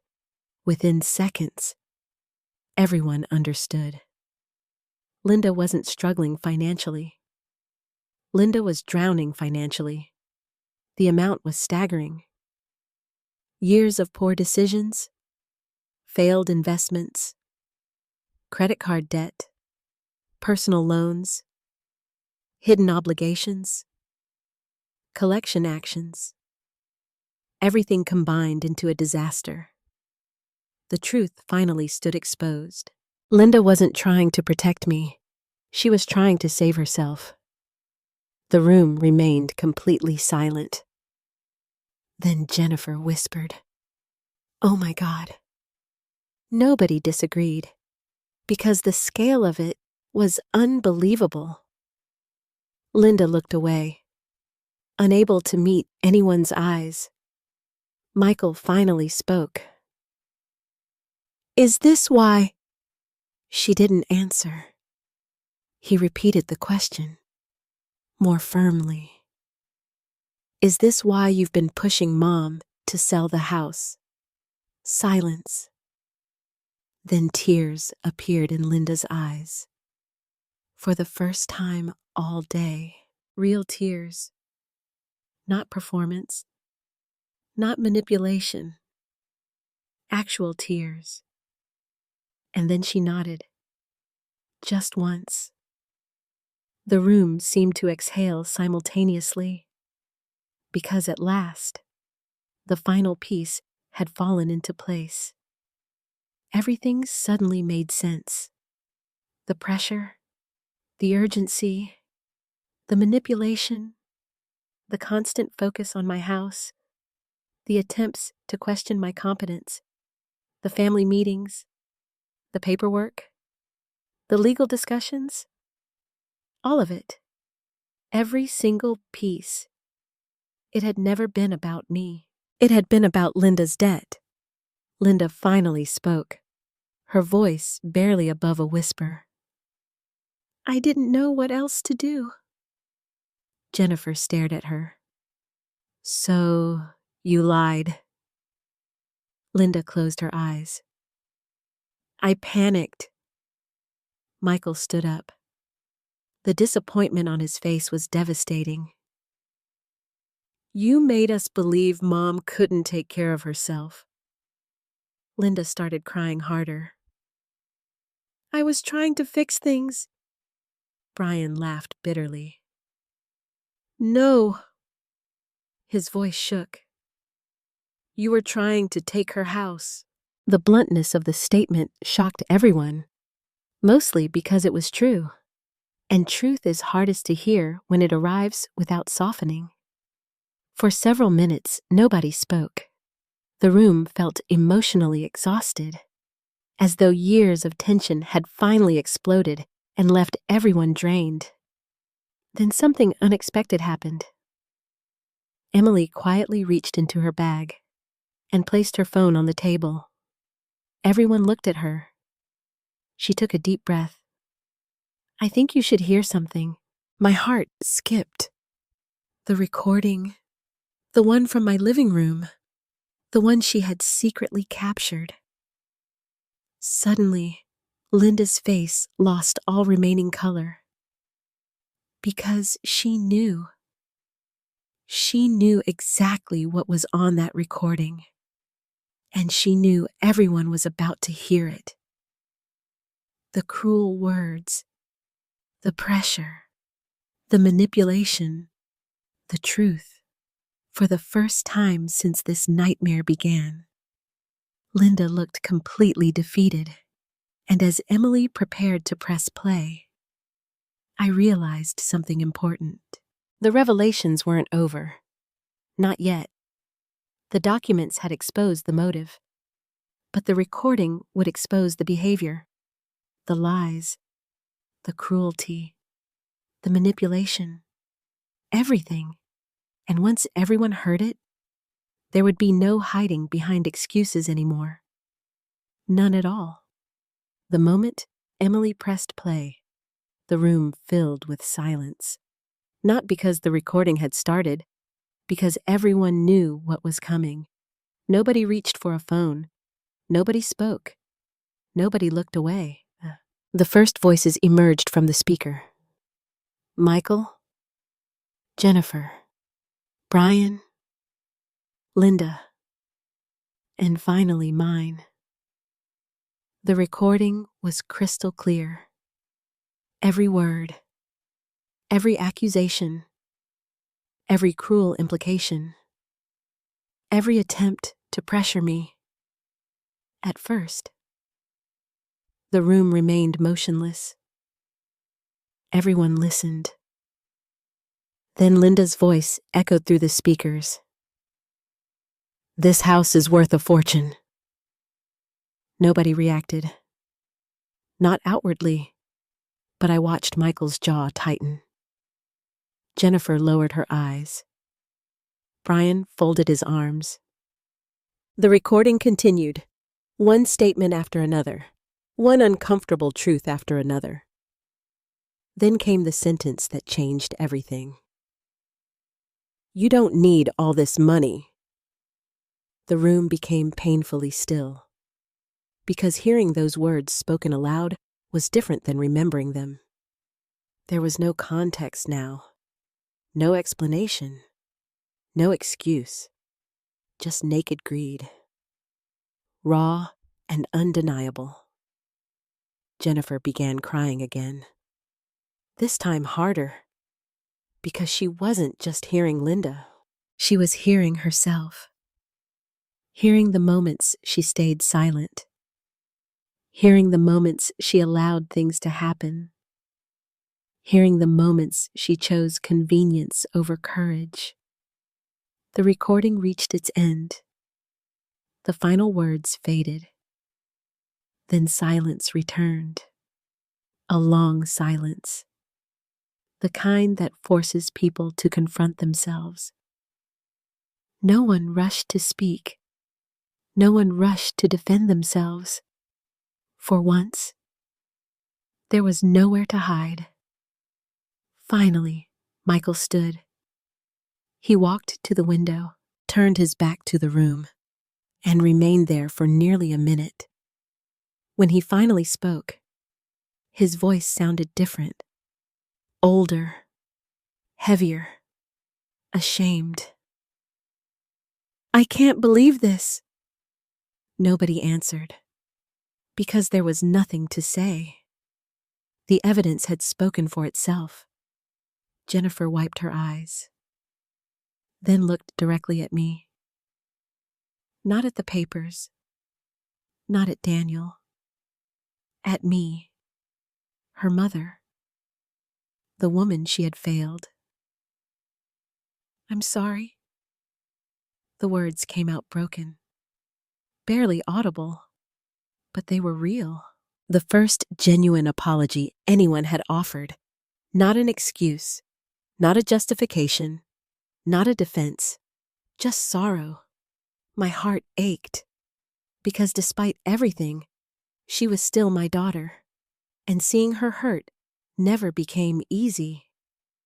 Brian leaned forward. His hands shook slightly. I thought we were helping. No one answered immediately. Then he lowered his head. No. He swallowed hard. That's not true. The honesty surprised me. He continued. I knew something felt wrong. His eyes filled with tears. But I ignored it. For the first time since this nightmare began, Brian sounded like the little boy I remembered. Not defensive, not blaming others, simply honest. And honesty carries power, even when it's painful. Michael finally turned away from the window. His eyes were red. I owe you an apology, too. Mom. I remained silent, allowing him to continue, because sometimes people need to say difficult things without interruption. I kept telling myself I was protecting you. His voice cracked. But really, he paused, struggling, then finished. I was protecting myself. The room became quiet again, because everyone understood exactly what he meant. The mortgage, the repairs, the money, the pressure, the fear, all of it. He hadn't wanted to lose his mother. He had wanted a solution, and somewhere along the way, he had stopped seeing the difference. Daniel allowed the silence to settle. Then he spoke. There's one final matter. The room immediately tensed, because after everything already revealed, nobody knew what could possibly remain. Daniel reached into his briefcase and removed a single folder, different from the others, smaller, newer. He placed it carefully in front of me, then nodded. The signal we had arranged. This part belonged to me. I took a deep breath. My hands trembled slightly.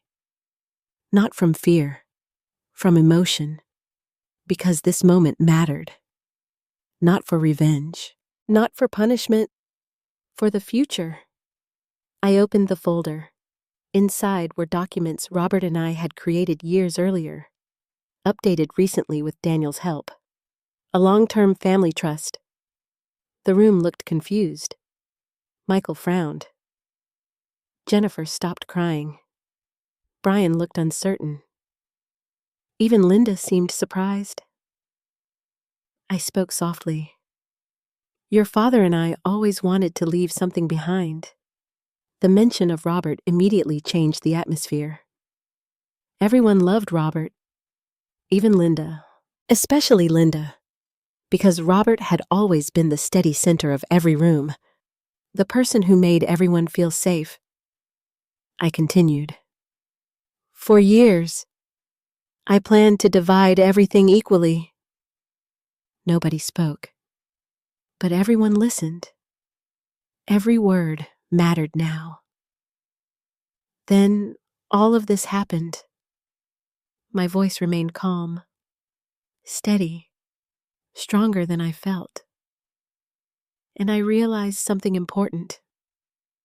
I looked around the room, at my children, at my granddaughter, at my sister, at the family that had nearly destroyed itself.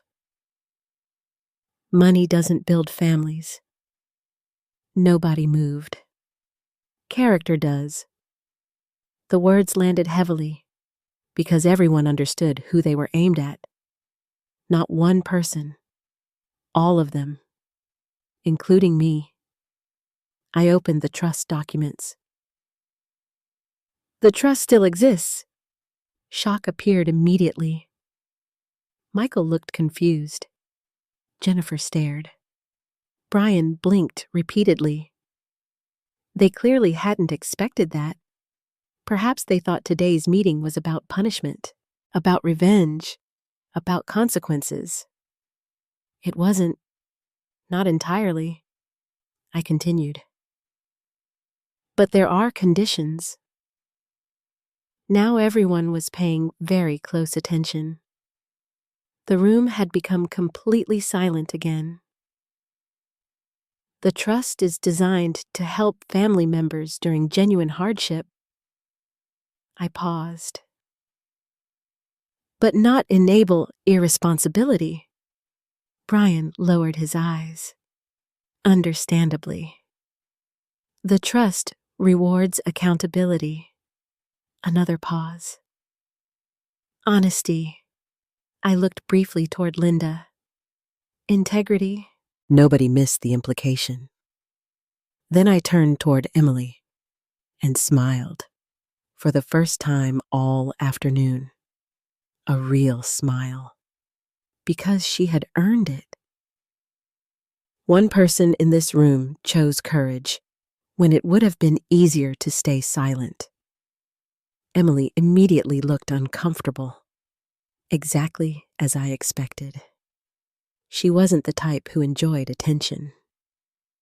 The future administration of the trust will include Emily. The room froze. Emily's eyes widened. What? I laughed softly. Daniel smiled. Even Michael looked surprised. You've proven something important. Emily shook her head. I didn't do anything. You did. I looked directly at her. You protected the truth. Tears filled her eyes. Not because of money.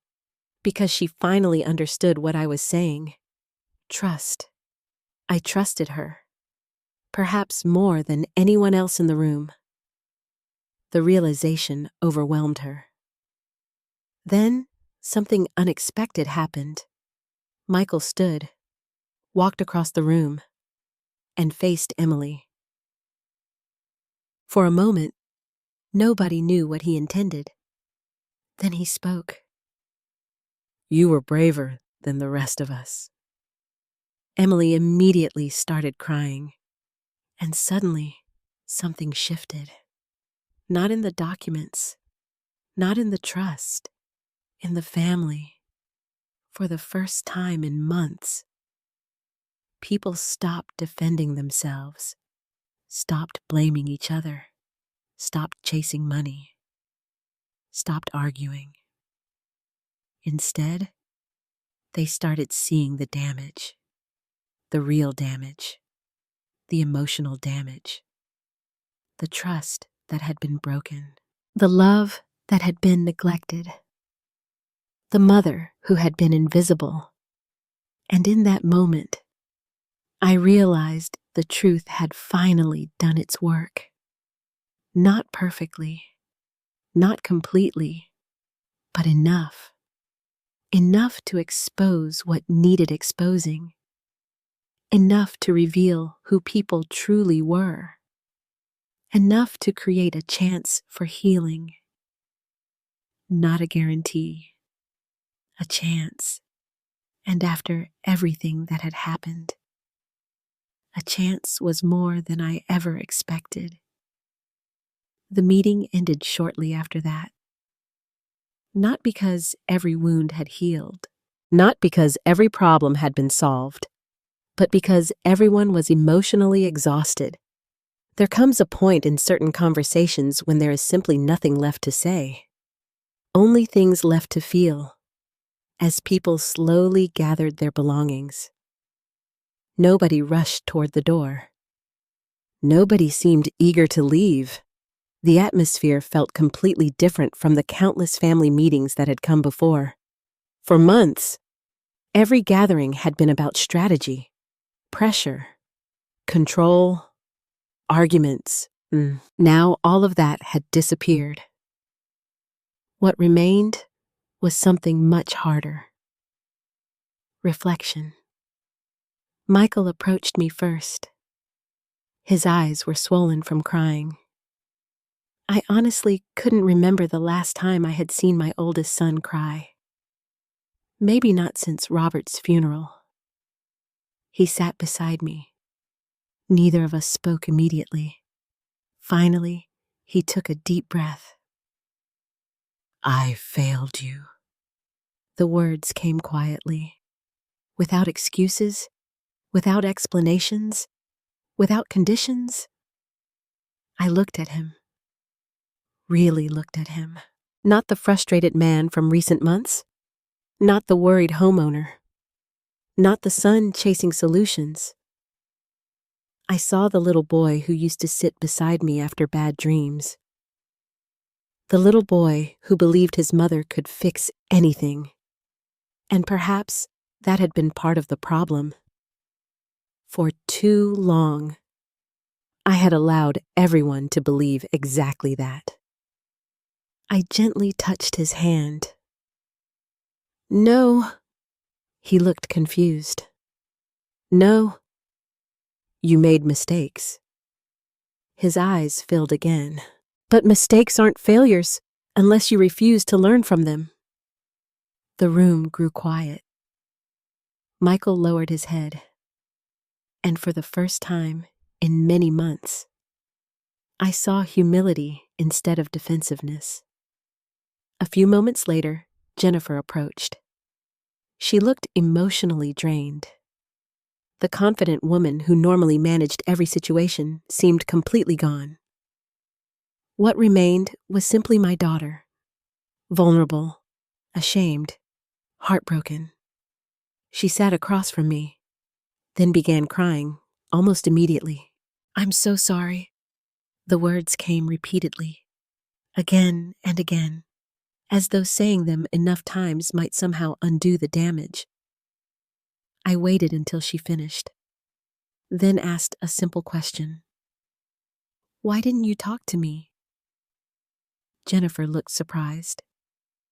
I continued softly. "When life became difficult. When bills started piling up. When you were scared. Why didn't you simply talk to me?" Fresh tears appeared, because she knew the answer. "I was embarrassed." The honesty broke my heart. Because embarrassment is such a lonely emotion. It convinces people they must suffer in silence. It convinces people they must hide. It convinces people that asking for help somehow makes them weak. I squeezed her hand. Being honest is never weakness. She nodded slowly. The lesson seemed to land deeper than anything else said that afternoon. Across the room, Brian sat quietly. Unlike Michael and Jennifer, he wasn't crying, but somehow he looked even more devastated. Because Brian had always carried guilt differently, silently, internally. He approached me last. His voice sounded rough. "I don't know how to make this right." The vulnerability in that statement stunned me. For years, Brian had hidden behind jokes, sarcasm, optimism. Today, there was nowhere left to hide. I smiled sadly. "You start by telling the truth." He frowned. "What truth?" "The truth about your life." The room became quiet again, because everyone understood what I meant.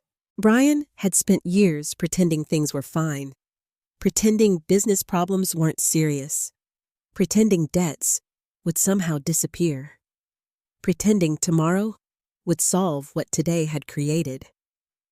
I looked directly at him. "You can't fix what you won't face." The words clearly struck something inside him. For several seconds, he simply stared at me, then slowly nodded. Perhaps for the first time, actually nodded. Not to avoid an argument, not to end a conversation, to accept responsibility. And that mattered, more than money ever could. Eventually, only a few people remained. Me, Emily, Daniel, and Linda. My sister sat alone near the far end of the conference table. Nobody seemed quite sure what to do with her. The room carried an awkward tension because, unlike the others, Linda hadn't apologized. Not really. She had cried. She had admitted the truth. But she hadn't actually apologized. And everyone noticed, including her. For a long time, she stared at the floor, then unexpectedly stood. The room immediately became still. She walked toward me slowly, almost cautiously, like someone approaching a wild animal. Or perhaps someone approaching a mirror they feared looking into. When she finally stopped in front of me, her eyes were red. I don't expect forgiveness. The statement surprised me because it sounded genuine, not strategic, not manipulative, just honest. She continued, I don't even know if I deserve it. Nobody interrupted. Nobody moved. Linda swallowed hard, then looked directly at me. The first time she had truly done so all day. I was terrified. Her voice trembled.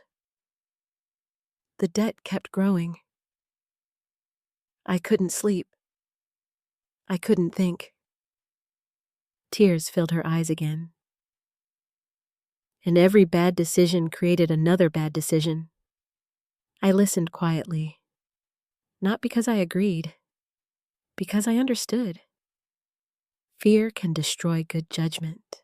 Fear can make decent people justify terrible choices. Fear doesn't excuse wrongdoing, but it often explains it. Linda wiped her eyes. I convinced myself I was doing what was necessary. She laughed bitterly. Amazing what people can justify when they're desperate. Nobody disagreed. The statement felt painfully true. Then came the hardest part. She looked at me and whispered, You were the one person who kept helping me. The room fell silent, because everyone knew what she meant. The financial assistance, the debt support, the interventions, the kindness she had repaid with manipulation. Tears streamed down her face.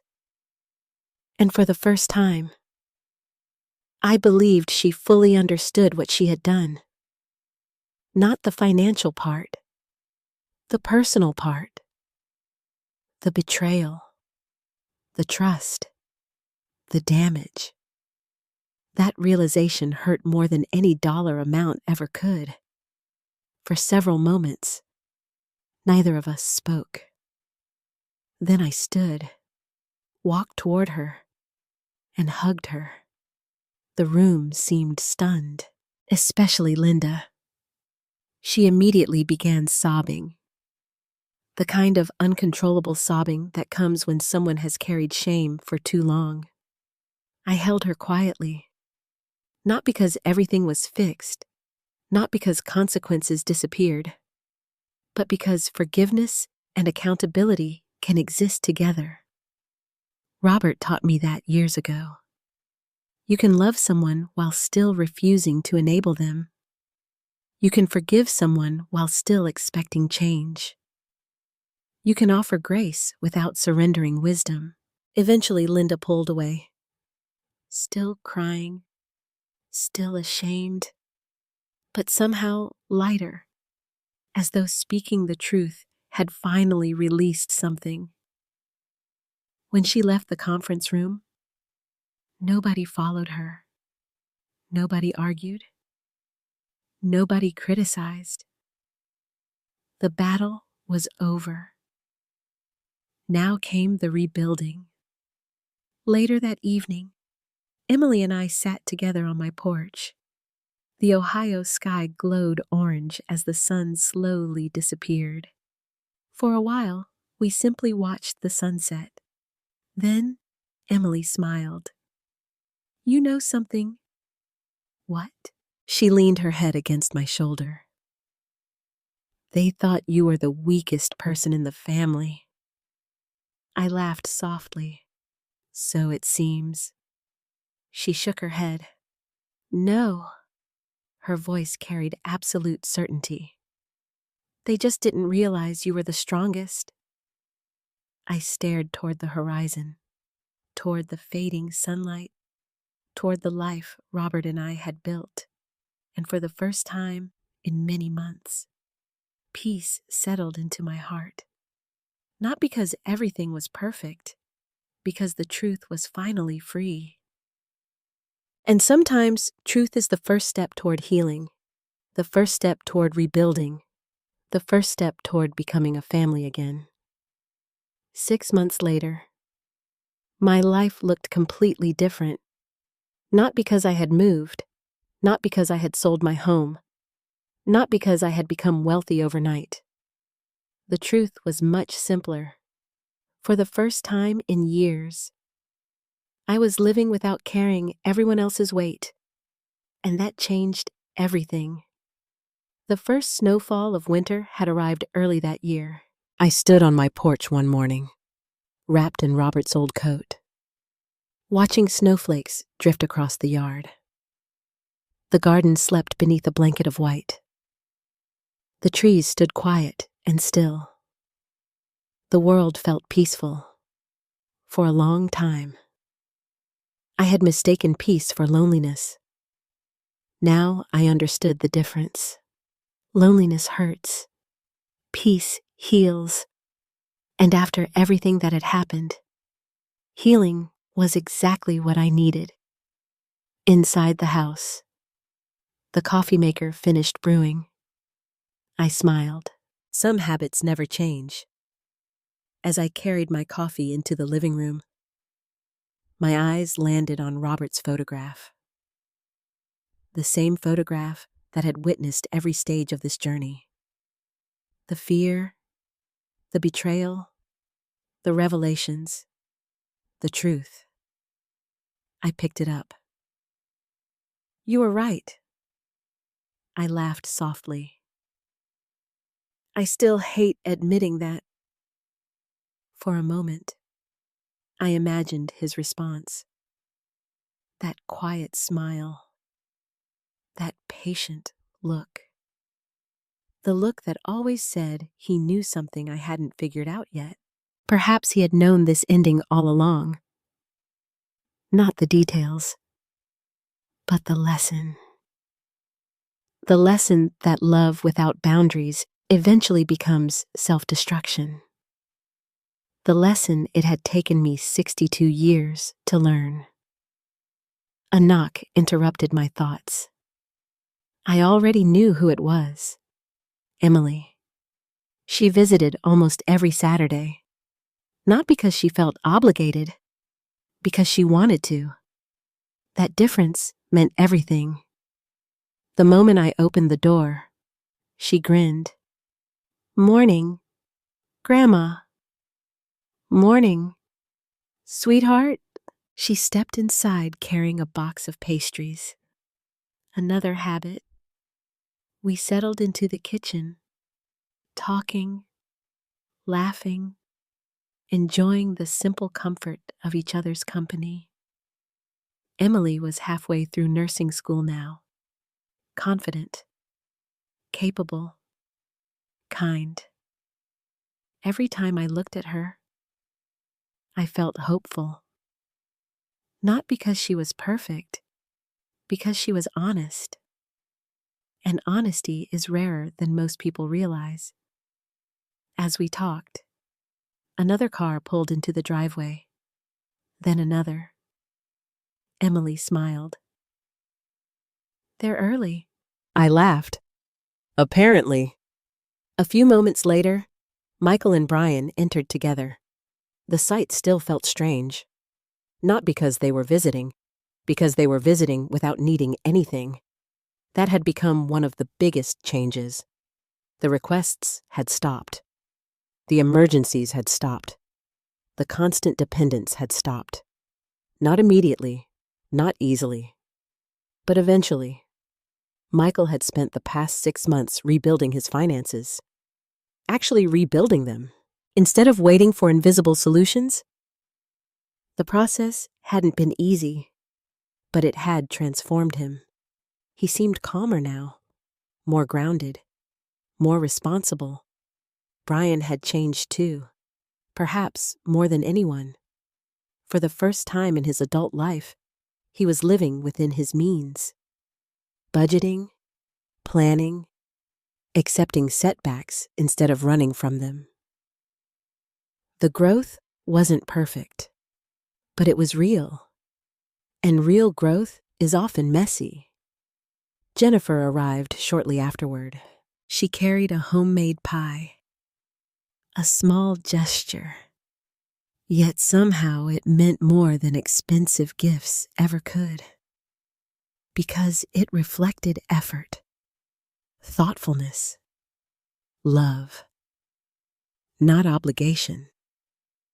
Love. The relationship between Jennifer and me wasn't fully healed. Some wounds take time. But we were rebuilding. Slowly. Honestly. One conversation at a time. One visit at a time. One choice at a time. That was enough. As everyone gathered in the kitchen, I noticed something. The atmosphere felt lighter, different. Nobody was discussing my finances. Nobody was discussing my house. Nobody was discussing what should happen to my assets. Instead, they were talking about life, work, school, plans, dreams, normal things, family things. The realization filled me with quiet gratitude. Not because everything was perfect, because it was real, for the first time in a very long time. It was real. Around lunchtime, Michael pulled me aside. We stood together near the living room window. Snow continued falling outside. I wanted to tell you something. I smiled. What is it? He hesitated, then laughed nervously, the way he used to when he was young. I finally paid off the roof loan. The pride in his voice made me smile. Not because the debt was gone, because he had done it himself. No rescue, no secret intervention, no invisible safety net, just effort, responsibility, persistence, exactly what Robert always wanted for him. I hugged him, and for the first time in years, I felt pride without worry attached to it. Later that afternoon, Brian sat beside me on the couch. I got approved. For what? The business expansion. My eyebrows lifted. Really? He nodded, then smiled. The bank said my financial records actually look responsible now. We both laughed, because a year earlier, that statement would have sounded impossible. But people can change. Sometimes they simply need to stop being rescued long enough to discover their own strength. Jennifer joined us shortly afterward. She looked happier than she had in years. Healthier too. More confident. More peaceful. I owe you something. I immediately shook my head. No. Yes. She smiled softly. I owe you honesty. The room became quiet. Jennifer looked at me, then said something I would never forget. For years, I confused your love with certainty. I frowned slightly. What do you mean? she swallowed. I thought you'd always fix everything. The truth landed heavily. Because she wasn't wrong. I had trained them to believe exactly that.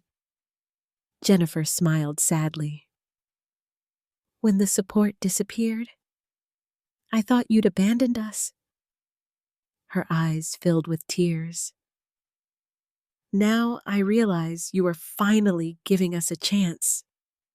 A chance. Not punishment. Not revenge. A chance. The distinction mattered. More than anything.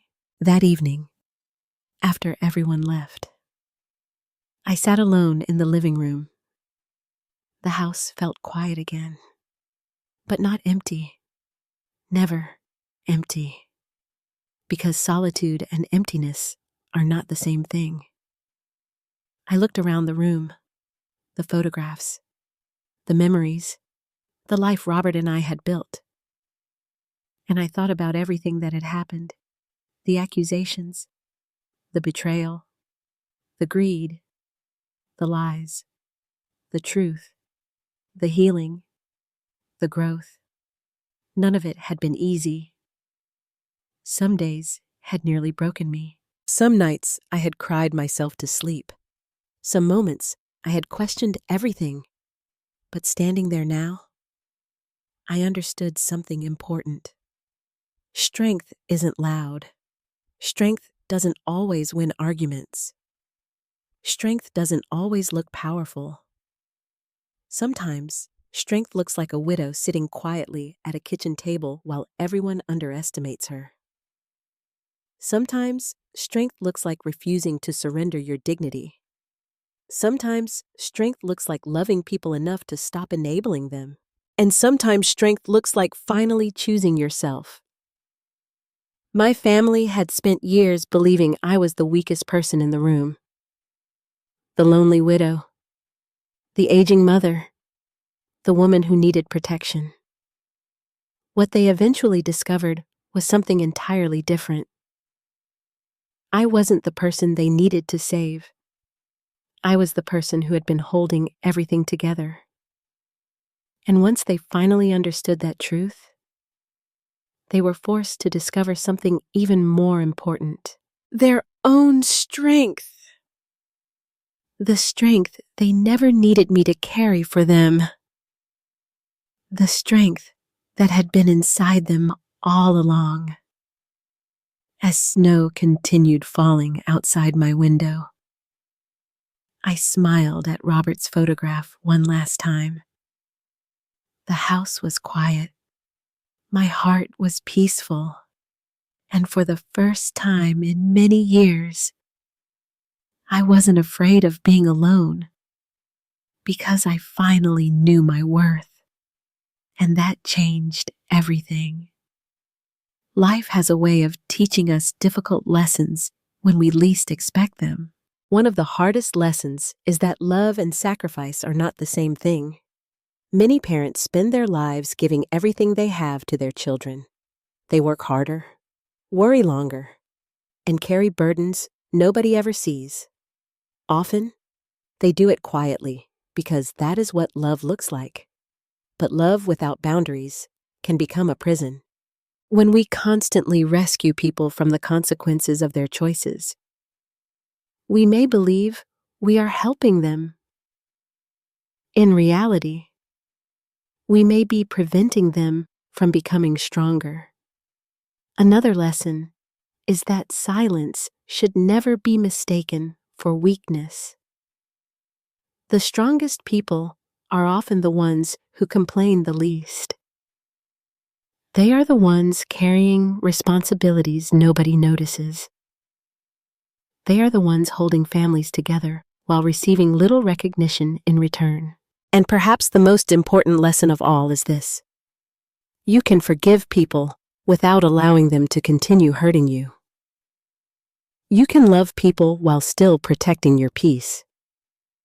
You can be kind without surrendering your dignity. Healthy relationships require gratitude, honesty, accountability, and respect. Without those things, even the strongest family bonds can begin to break. If this story touched your heart, I'd love to hear from you. Have you ever been underestimated by the people you loved? Have you ever had to set boundaries with family members? Share your experience in the comments below. Your story may encourage someone else who is facing a similar situation. And if you enjoyed this journey, please like, subscribe, and join our community. Thank you for spending your time with me today. And no matter where you are in the world, remember this: your kindness is a gift, but your peace matters too.